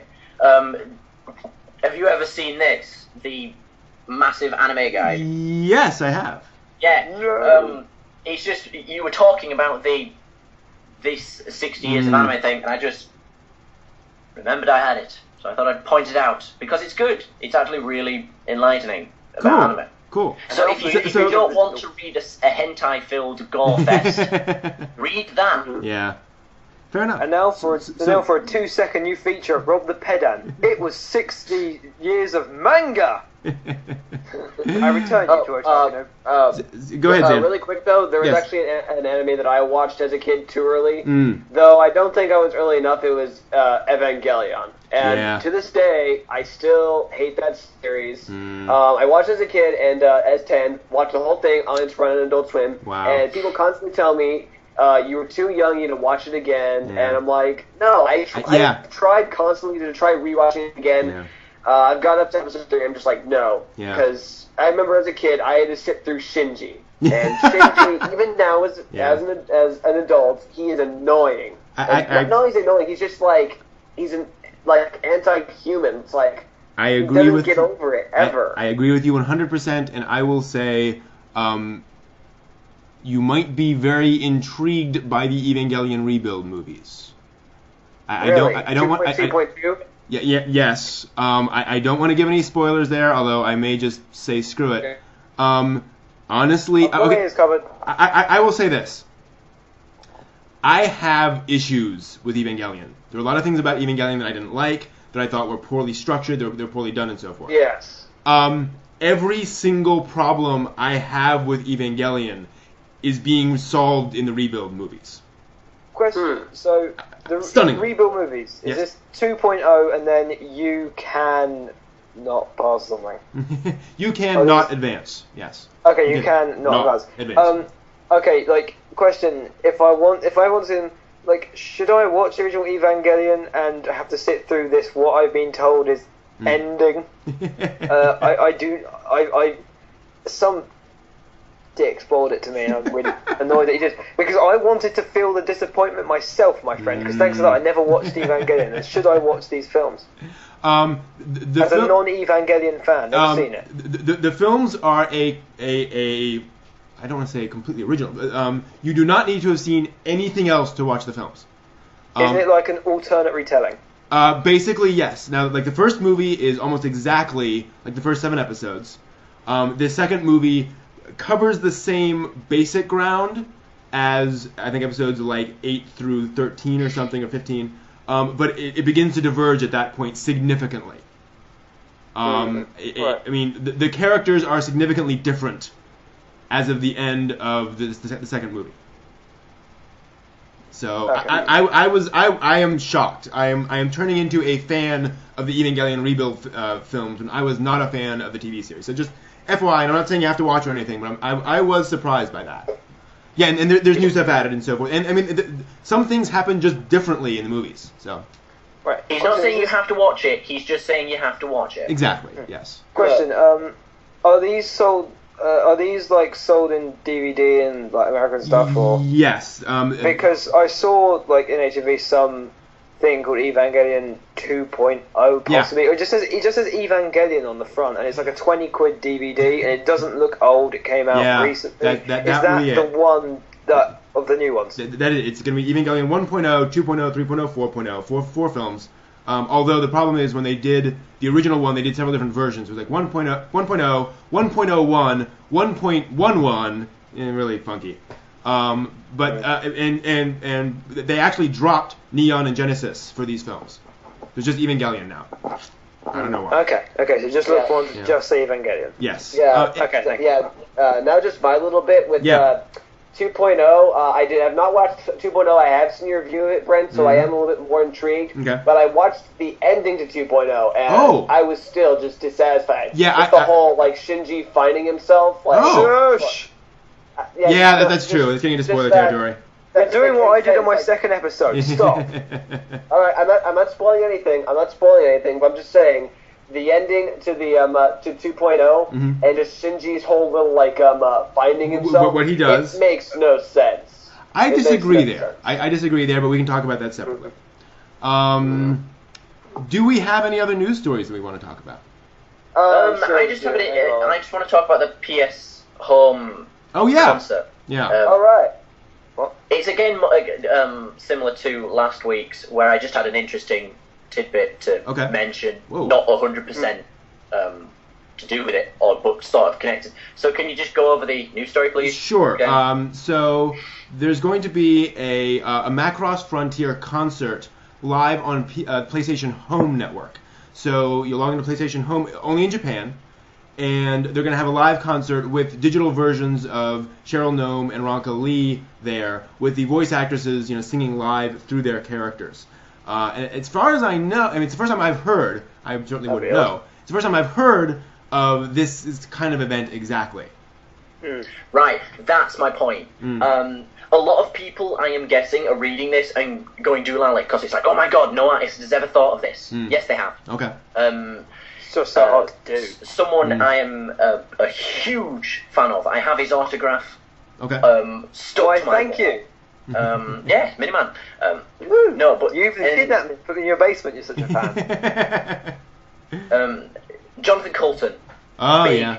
and nerdy songwriter did this years and years and years ago. Really? You know, this is like 4 years. Okay. Nearly. Okay. Probably Jonathan more. Coulton's the Valve guy, right? Yes, he did. Yeah, I was gonna say. He did Still Alive. Yeah. And he did anyway. Eat Your Brains, which is a great song. Yeah. Yes, but anyway, yes, he did this on Second Life. Okay. And it was a physical representation of his character, Okay. or him, not his character, playing the guitar and everything, and in his standard outfit and everything. You know, this is not new. Interesting. You know? And a lot of people have done this before. You know, Jonathan Coulton wasn't the first.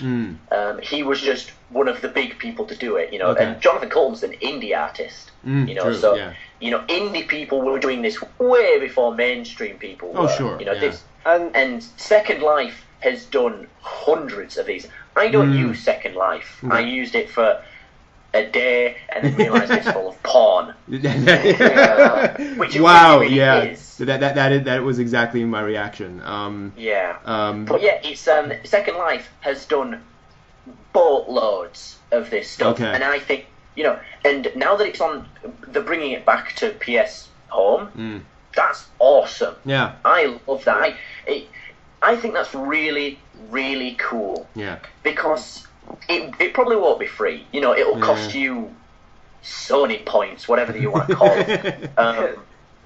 You know, that you'll have to pay through the nose for. Yeah. Say, 1,000 Sony points is £10. It'll probably, you'll have to pay $10 billion. It'll probably be those with the new Plus subscription.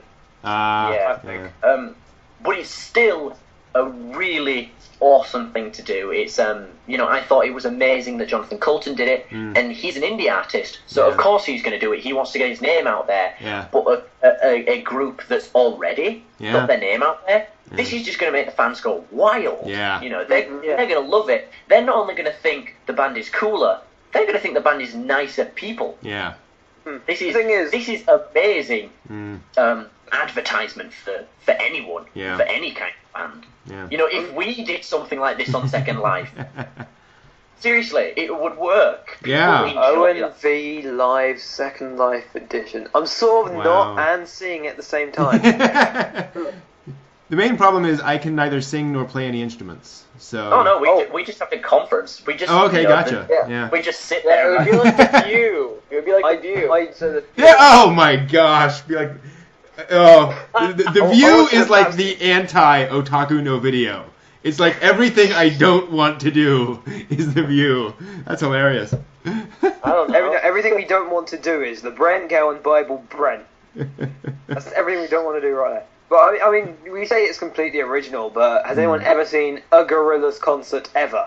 Before the new ones, before the new Gorillaz concerts. Videos of it, yes. Yeah, they're original ones. They're all silhouettes, and then right in front of them is these using the glass 3D things, those weird projections. With the 3D Gorillaz. I mean, you know, it's.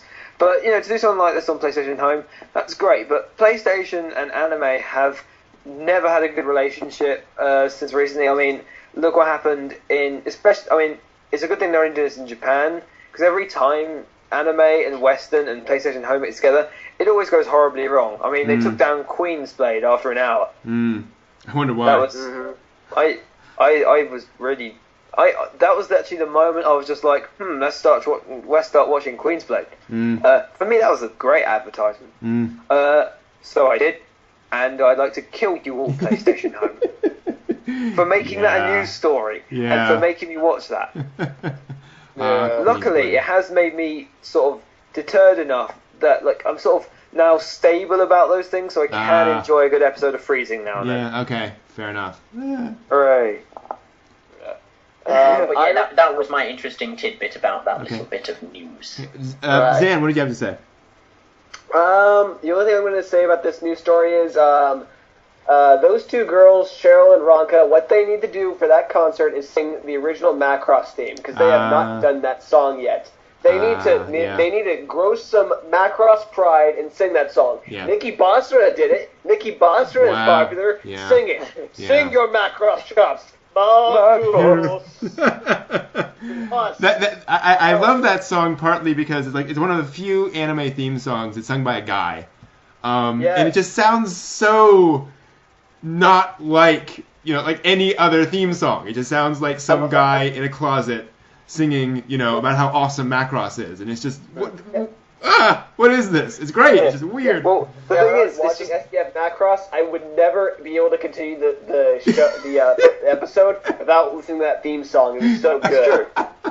As in, I never really watched Macross, but someone was like, "What's the intro?" And I just did. And basically, from now on, it's just like if ever there's like a rebellion of otakus, everyone is just going to be completely silent. Wait for the moment, and everyone at the same time, just after being basically dead, just Macross.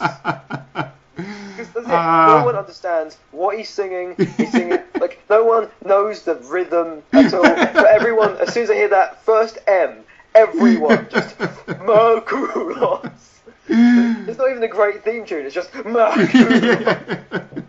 And it's that 1 second. It's like that. It's like the Captain Falcon anime. Everyone knows it for 3 seconds. Watashi wa shinen shinenzu Falcon Frontier. And everyone knows it for that moment and nothing else. You can't even find streams of that. I would say. I've searched for hours. Yeah, it's amazing. So thank you, Macross, for doing that. There 1 we go. second. All right. Anything else? Any other news stories you want to cover?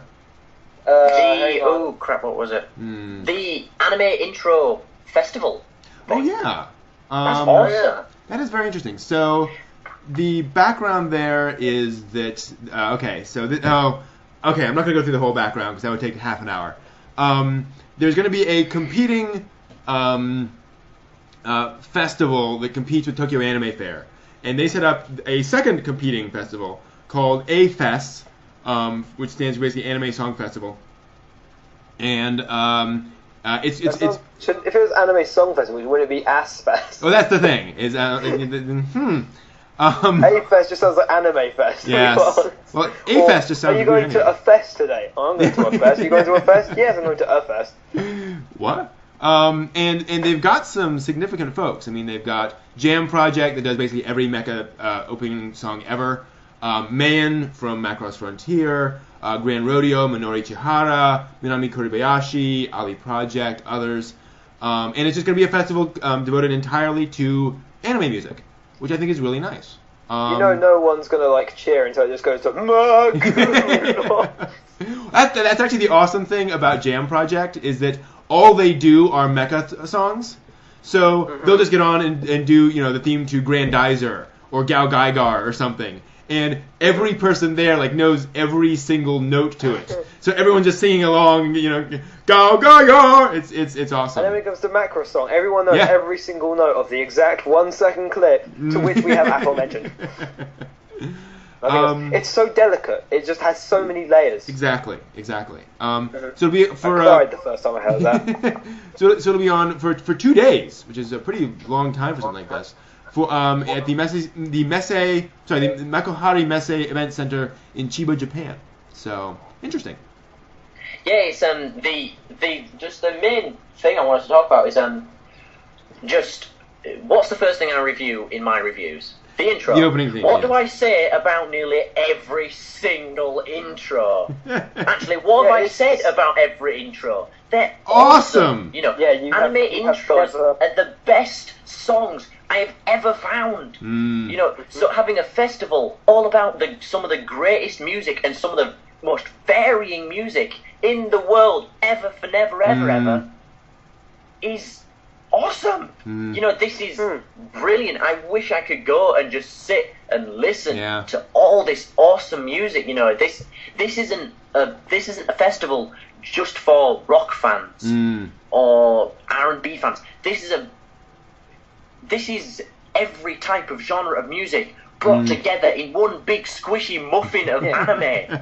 Exactly. I mean, everyone like always says, "Oh, this theme's not done." I mean, look at the diversity of. We've had Elfin Lied, a song in Latin, a opera song, and I still think one of arguably the greatest intro song ever made. And then you go straight from Elfin Lied to Death Note's second opening. Oh, jeez. I mean, I know. We have officially gone insane. I will do an analysis of that Sunday because I actually worked out that if you look at the if you actually listen to the opening of thing, you can actually listen to Light's entire journey through the music. Nice. It's very interesting. Yeah. It's very clever. Oh, and don't forget for later, everyone, question. Don't forget the question. You bet. It's that's the point. They've got so much, and they're branching out even further now. It's like look at the theme for Durarara. It's not exactly something that hasn't been done before, right? But it's still pretty new. It's this really awesome rock. the first intro, I mean. And it's this really awesome rock, drums, really intense music that pumps you up, and that's what anime intros are meant to do. And as Boom says, we have over 30 different versions of Fly Me to the Moon from Evangelion. Wonderfully. 31, thanks to Bayonetta. Woo woo. Yeah. But yeah, there have been, there's a huge, I mean, you get jazz, rock, instrumental, you name it. There have been those for opening and ending themes. Yeah, there is one anime in particular I want to talk about for this kind of thing as well. Is I really hope the festival does ending themes because anime seems to just put so much more effort into its music than actual musicians do. Just an example. Yes, Brent, I know you might have now, but I know you didn't really care for Hanamaru Kindergarten, but every 12 episodes, every single ending had a different song. Ah, nice. And there was no difference in quality. You listened to each one and thought, wow, they put a lot of effort into this. And each one, it wasn't just a new song; it was a new animation. Yeah, wow. And in some of them, they did different animation styles. In one of them, it's just all about, little sketches. One of them's French film noir. Film noir with a jazz song. Yeah, nice. Hanamaru Kindergarten is where I found Japanese jazz. Ah, nice. Japanese. So, Japanese? Yeah, Japanese. Sure. Japanese. That's why I'm really hoping they do endings as well, because they put so much effort into their music, and it's amazing to be able to, because I'm really surprised there isn't a festival for this already, or at least a massive part of conventions already dedicated to it. Because it's just, if I didn't watch anime, I would probably have half of my iPod's music not there. It is so many beautiful songs, so many inspiring songs, so many pumping up songs. Like I said, I listened to the Mitsudo Moe intro theme on the way to school. Yeah. Because it gets me pumped up, it gets me ready for the day. Or I listen to Through the Night from Outlaw Star. This stuff is. There is no better music for getting you pumped up. It's yes, I've been pumped up by Western stuff. Of course, I have. Sure. Power of Love, of course, is a great song. Yeah. Thank you. The White Stripe, some of the White Stripe stuff. Yeah. It's not exactly pumping up, but it gets you ready in a different way. Seven Nation Army, dude. You listen to that, you're ready for anything.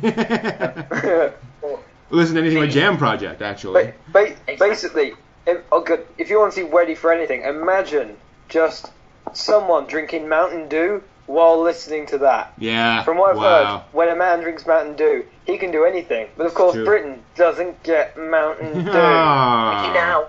We do now. I bought it, drank it, and it tasted like fizzy, flat lemonade. How is that possible? God, I need interesting. See, you know, lemonade loses its changes to a better flavour when it's flat. It's the fizzy version of that. Ah, interesting. So basically, awesome. It's nice lemonade. It's cloudy lemonade. Yeah, it's really, really nice. Anyway, to bring it back to an anime-ish perspective, well, sort of, because I've kind of mind blown. But yeah, that's just the main thing that there is already a convention of this. Brent, you know anime conventions more than I do, obviously. Wow, there was no brown nosing in that at all. Is there any conventions that focus, or not focus, but have some sort of dedication to anime intros? Surely there's a panel in one. Oh, yeah, yes. there has to be at least a panel. But of course there's going to be panels, because that's not exactly convention run. That's like people like Brent coming in thinking, I want to talk about intros. Well, there's mostly anime raves. That's very common in a lot. If you go to Anime North, they always talk about the anime raves they have there. So I think that sort of counts. There are certainly anime raves. Often the event organizers will try to bring in Japanese musical guests. Yeah. So you'll have X-Japan there, for example. Apparently, I don't count. But Zan? Matt, to answer your question, at least the convention I go to, our convention is famous for having opening karaoke, where basically we have like a karaoke to all the opening songs. The Japanese sounding outs are there, and it's actually really, really fun. And basically it is a panel, and everyone has a whole lot of fun in it. There's like a whole slew of opening and sometimes ending songs, and you can just pick one of them and you sing. Yeah. That is a big thing. And that's the thing. That's a panel. That's not pre-decided upon. That's a fan of anime thinking, I go to this convention regularly. I'm going to ring up and say, can I do this? Well, and part of the problem I think it's a panel at least. I think it is. Well, part of the problem too, though, is the company needs to do things legally as best they can. Oh, obviously, they can't just say we're going to use this music, Right. And obviously, licensing all that music, or at least paying for the right to use it, that's going to cost a lot. I mean, I'm actually kind of stunned that anime cons still show anime music videos, because that's just there's so much content there that is just not, not at all licensed, and yet they still get away with it, which kind of surprises me. And they get away with fan subs and so forth too, but it's just kind of that's a really obvious thing for folks to go after, especially when you're using songs by Madonna. I'm surprised no one's really stepped in on that yet. Well, again, I think Miniman or Zan might have said it earlier. The best advertisement is the product itself. Go me! No one can, at least an anime convention, unless you want a really crappy copy, you can't steal that song. Yeah. So it's A-okay, really. Yeah. That's what I think it's because the convention isn't making money off this technically. Yeah. No one's coming to watch anime music videos. If they are, they need to find out what YouTube is. But because they're not making money off this, and they're not providing it in a manner that my camera shook. They're not providing it in a manner that can be stolen in any way. And if it is stolen, the person that does it loses out. They get a really, really shitty copy of the song that features a lot of applause and people laughing. Yeah. So I think that's why they get away with it. True. In those cases. Good point. Yeah. So. All right. I rubbed my chin in. Hey, Brent. Yeah. Brent, can we I'm going to segue onto something really quick since we're on the subject of openings and endings. Yeah. Basically, this is also one of the news announcements, and the exact news announcement, let me pull it up here. Berryz Kobo to release English albums starting at SoccerCon. Yeah. Now, for the many of those of you who don't know what Berryz is obviously it's a Japanese girl group band, and just the fact that they're starting to release albums is great. However, a lot of you don't know what Berryz is, and the thing is, Berryz does ending songs for a very popular kids show, and Matt, I've talked to you about this on my Life and Tims of Anime, on a show called Inazuma 11. And what Inazuma 11 is it's a soccer show. It's soccer combined with basically Gurren Lagann action. Oh, this sounded awesome. Yes, and not only are the openings super awesome that I felt mad about, but the endings are just as great. And I'm actually going to put on a little bit of one of their best endings. I don't want to do any licensed stuff on here. No? Yeah, no. Not a Rickroll situation, this. Well, no, no, it's not that. I can get pulled off Justin TV for doing that. Well, and the problem is, this video then goes onto YouTube and other places, so some places get really concerned about that stuff. All right, then, sorry. All right, then, I understand. I understand. But yeah. Inazuma 11, really great show, guys. And the problem that I see here is that also that no one really knows about the people who do ending songs. Like everyone loves the opening. Like like you said, Matt. People love the opening songs, but the ending is usually somewhere in a mixed basket. Yeah. Yeah, definitely. Yeah. It's very interesting. What? Now, Berryz Kobo, is that part of the Musume project? I think so, yes. Okay. For those who don't know, okay, big thing. So in Japan, there's this very famous, in fact, I think I can get his name, very famous guy named, Tsunku.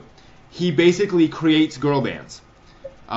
He goes out, he finds girls, and this is part of, there's a whole big backstory to this, but he has various bands, and then he'll basically, as the bands evolve and as new members come in and other members drop out, he'll then take some of those girls and form new bands out of them, and he's incredibly good at it. Like, this is one of those things where just everybody follows his every move, and anyone who goes into any of his bands becomes massively popular and becomes an idol overnight.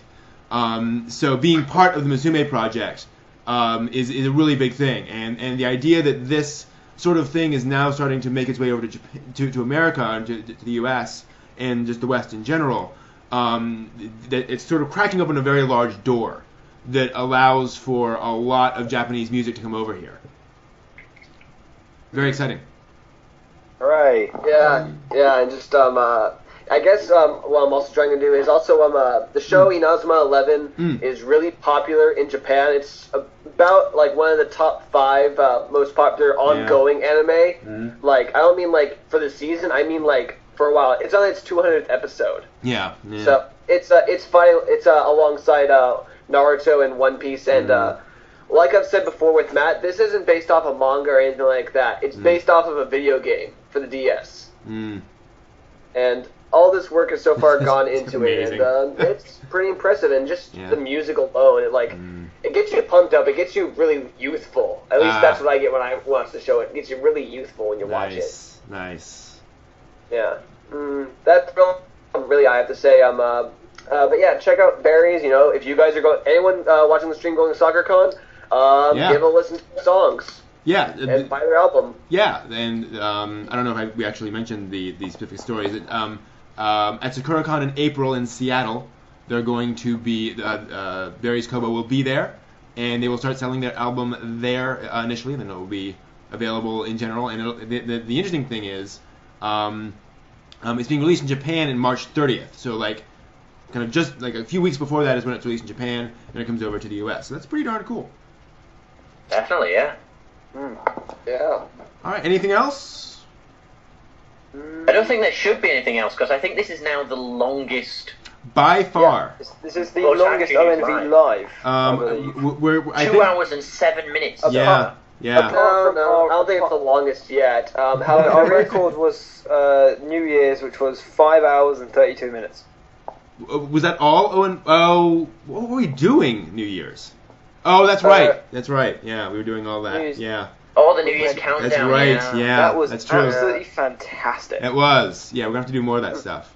I gotta figure out something to do. I can't even remember the day after that. I know. I can't even remember that. I think what did we do? I was sleeping. Oh look, the guy who did Life in a Day said he was pondering a sequel. We could do a 24-hour broadcast and send that all in, see what happens. Dude, I'm not doing that unless it's for charity. Well, there is actually a charity thing in which they do ask you to do 24-hour broadcasts. It's usually it's something like August the 3rd. I'm not doing that unless I'm getting paid or it's for charity. Yeah. I prefer the former. Yeah. Alright, come on. We could do something like a Desert Bus Challenge. Google, Brent's a Google partner. Help the bastard out. Okay.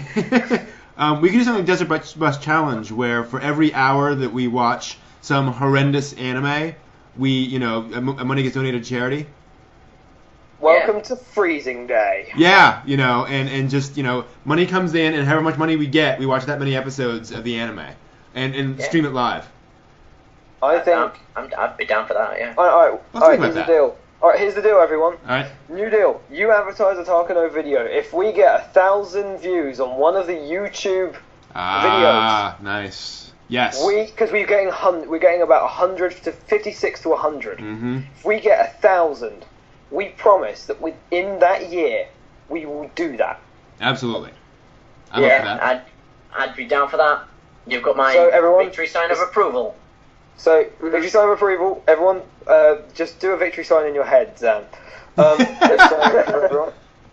Have you got a picture of a guy doing a victory sign? Maybe, I don't know. But yeah, basically, here's the deal. Because I watch. Also, give us one thing I'm getting annoyed about when watching the YouTube ones is that just sometimes the lack of comments really gets annoying. Like some of them have like none, and some of them have like 10. Mm-hmm. And I always enjoy the ones with 10. Yeah. I mean, we do want to hear your opinion, but if we do ever get like that episode that gets really popular, and that we actually start getting something, like in generally just if we actually start getting what we say is a proper community behind it, then we'd do stuff like this because we'd have the community who'd actually watch more than and, I mean, I'm not saying that we do not absolutely adore the 40 or so of you that tune in every week. We think you guys are the greatest people on earth. Bet. Absolutely. But absolutely. Could we make that 1,000? Yeah. I'd like to try. 1,000 YouTube clips and no one spam F5. Right. Absolutely. Yeah, that would be cool. You'll have to do something like Musashi Dendo or something. That'd be definitely something too. There's plenty of bad anime we can have fun with. Always is. Yeah, well, that's a good idea. All right, so question of the week. The question of the week last week, sadly, I got absolutely nothing in terms of answers to. Apart from me. Apart from you. But I realised that I could just say it in ONV Live anyway, so I just put it as a just in case. But nothing external to the guests. And the question was, what is the one anime soundtrack that you believe deserves to be passed down to future generations? The exact wording was the soundtrack should survive the apocalypse. Yeah, that is true. So if something wipes out all anime soundtracks and only and you have the power to save one anime soundtrack from that that apocalypse, which one would you save so that people could listen to it in the future? So it's not quite your favorite. It's the one that's most artistically impressive.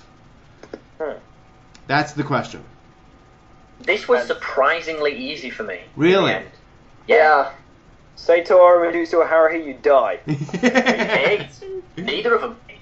All right, I was going to say, because, I'm right below you in the face. All right, so we'll go from left to right. Matt, what was your choice? My choice was Hanamaru Kindergarten. Wow. Because it was such a varying range. Yeah. True. The in-show music was, in generally mood setting and fantastic and very, sets the whole scene up adorable and harkens back to the days of Rugrats. That's what Hanamaru Kindergarten is. Rugrats in Japan. Okay, Simple as, that's how I see it, and that's pretty much how I think everyone sees it in the end. The intros and outros, again, just so incredibly varying. You couldn't get more varying, really, with an anime, unless you had more episodes when it did it, And I just really appreciated it for its artistic choices, really. It was fantastic and brilliant, Cool, okay. I loved all the music. Okay, cool. Miniman, how about you? It was, if anyone cannot guess, it was Kara no Kyokai. Good choice. I had a lot of deliberation. I was listening to a lot of OSTs this week trying to decide, and I sort of came across, and I actually watched the film The Road this week, the Viggo Mortensen film, and awesome there's this quote on it. There's this quote on the book though, which was the one thing we need through the apocalypse is not food, it's not water, it's just another story to tell, and it's right in the beginning of the book, And I realised something. There's one thing that could survive the apocalypse. Kara no Kyokai is I showed it to a friend to see, a friend who's actually quite good at the whole sort of artistic side of things, to see if he would pick up on the sort of the soundtrack and like without prior knowledge of the series. And he genuinely told me, because I made him listen to it in order that you hear it in the thing, because the sound is constantly going. And he's told me, apart from the opening and you could hear the story, you could hear the struggle of, he called it the AGF, because that's actually the thing goes AGF CD. That's the melodic sequence that is Ryogi Shiki's sequence throughout the entire thing. And you can hear that placed in bits. And you can hear that in its struggles, in its triumphs, through the music alone.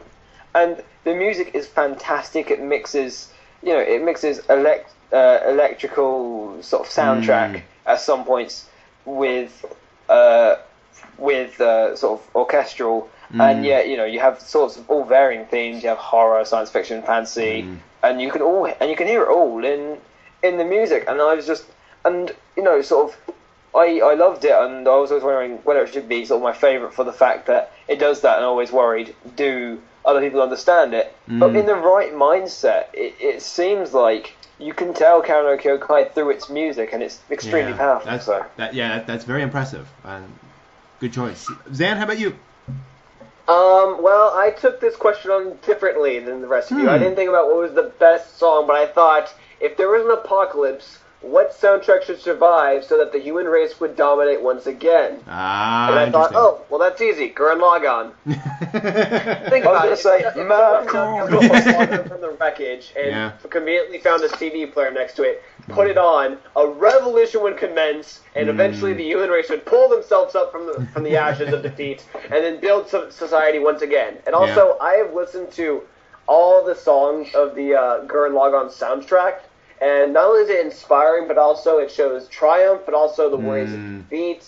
And with that, you just got to keep on going. And really, I think Gurren Lagann is a little bit passed on as like, it's just a manly anime. In my opinion, I think it's a little bit more than that. It's more like what is human really. That's what I think Gurren Lagann is, because you have the tenacious character Kamina, but then you have Simo, who's, let's face it, in the beginning of the story, just like Shinji Ikari. And he eventually becomes a man. He becomes really someone you can really admire, in my opinion. I mean, I guess you could see it as just like some manly, action show, but that's not how I see it. I was actually inspired by that show growing up in my teenage years. Fair enough. Good answer. The answer to this that I had for this one might sound cliche, but I honestly could not think of a better choice. That would be Cowboy Bebop. Very good choice. That was my second. Yeah, that was my second choice. And for a similar reason, what Matt especially pointed the out. film soundtrack. What Planet Is This is one of the best songs ever. And the thing is, that has such dramatically wide range, and every song is stunning. There's not a dud among them, and yet you get every emotion, every musical style. It's all in there. It's an amazing achievement. So that would be my choice. But, gotta go with that. What planet is this? All right, so the question for next week is... I'm sorry, what? That'd be a great ending to, this show. Just... And so the question is, in not too long, in a couple of years, in 2017, will mark the 100th anniversary of the beginning of Japanese animation. Now, we had a similar question like this about manga. We had the manga one. Yes. So the question is, you have 6 years. What would you do that's not for yourself, that's for the public, to celebrate 100 years of anime? Please say release me from your basement.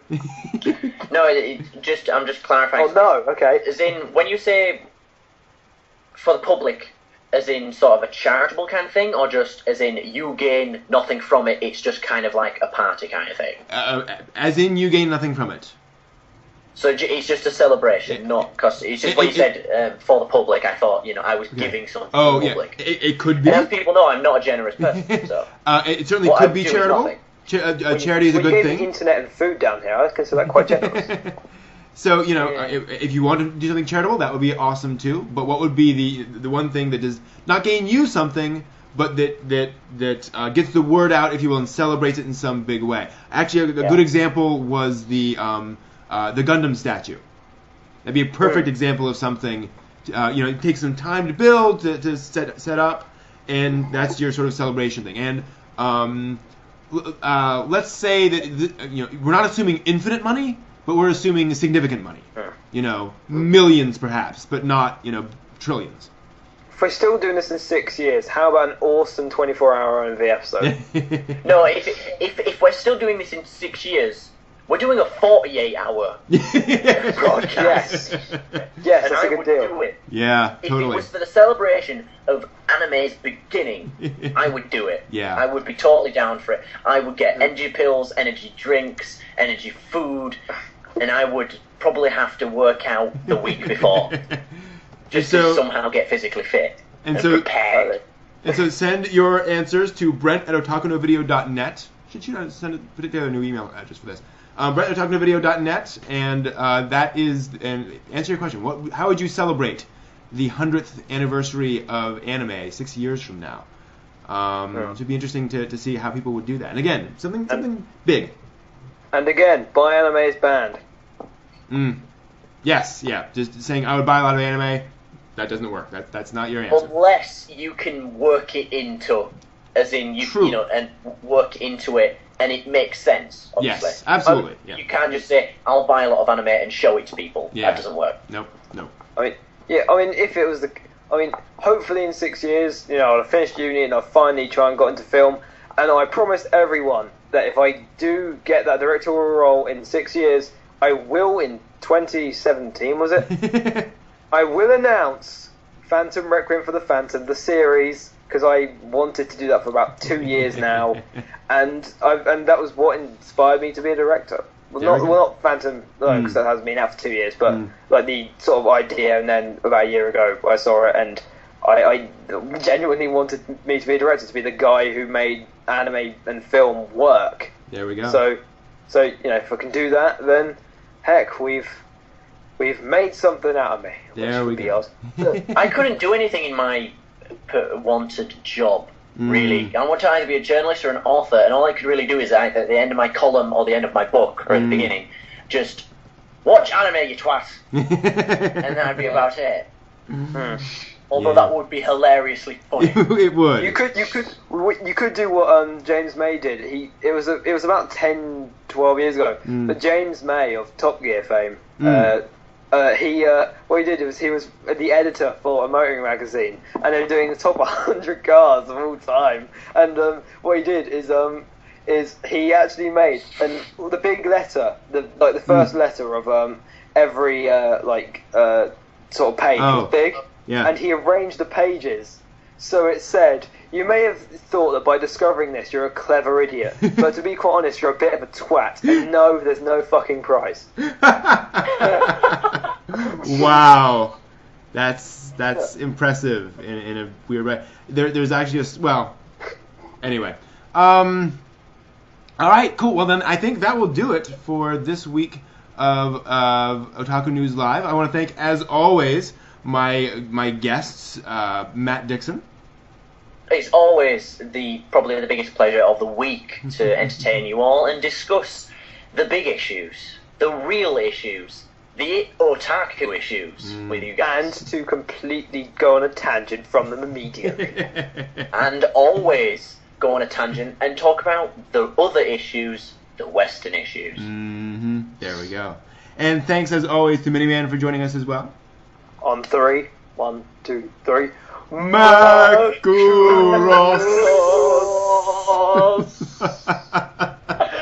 I knew that was coming. So thank you, Zan. And thank you, Zan, as always, for joining us as well. I'll put my to listen to Zan. I'm sorry, Brent. Did you say something, Brent? Thank you, as always, for joining us. Oh, yeah, thank you very much, guys. By the way, if Macross becomes the title, I defeat you, Miniman. I defeat you. But if Macross becomes the title, I win. Did you just do Can I just say, no, I've already got 2. CSI, you got me with the glasses. Did you, Miniman? I saw that. I saw the glasses. Yeah, I know. Arthur's been stealing my glasses the entire show. No, it was not. No, it was not Matt Dixon. He was if anyone doesn't know, whenever me and Matt see Brent on the screen and know that we're not being filmed, we do have a habit of Matt changes his hat every time. Mm-hmm. Or like every 2 takes. Yeah. And a lot of people don't notice this. He's changing it constantly. I wanted to point out because no one ever commented. And it was really annoying. It was just like, I was just like, no, he's wearing it as no one noticed. And I did, and so if anyone saw last week's one, I got bored. I did that because at one point I was holding a cool like Power Rangers thing. That's and right. when I saw the change take, I was holding a Kirby, and then it was a Jigglypuff, and then it was the TARDIS. Yeah, Good this stuff. is what I look forward to every week, though, guys. This is just great. This is great. Me and, too. Yeah, thank you for having me on, Brent. Oh, Brilliant. glad to have you on. Glad to have you all on. Glad we can keep on doing this, and we'll keep on doing it for a while. So thank you all for joining me. See you all next week. Bye. Woo woo.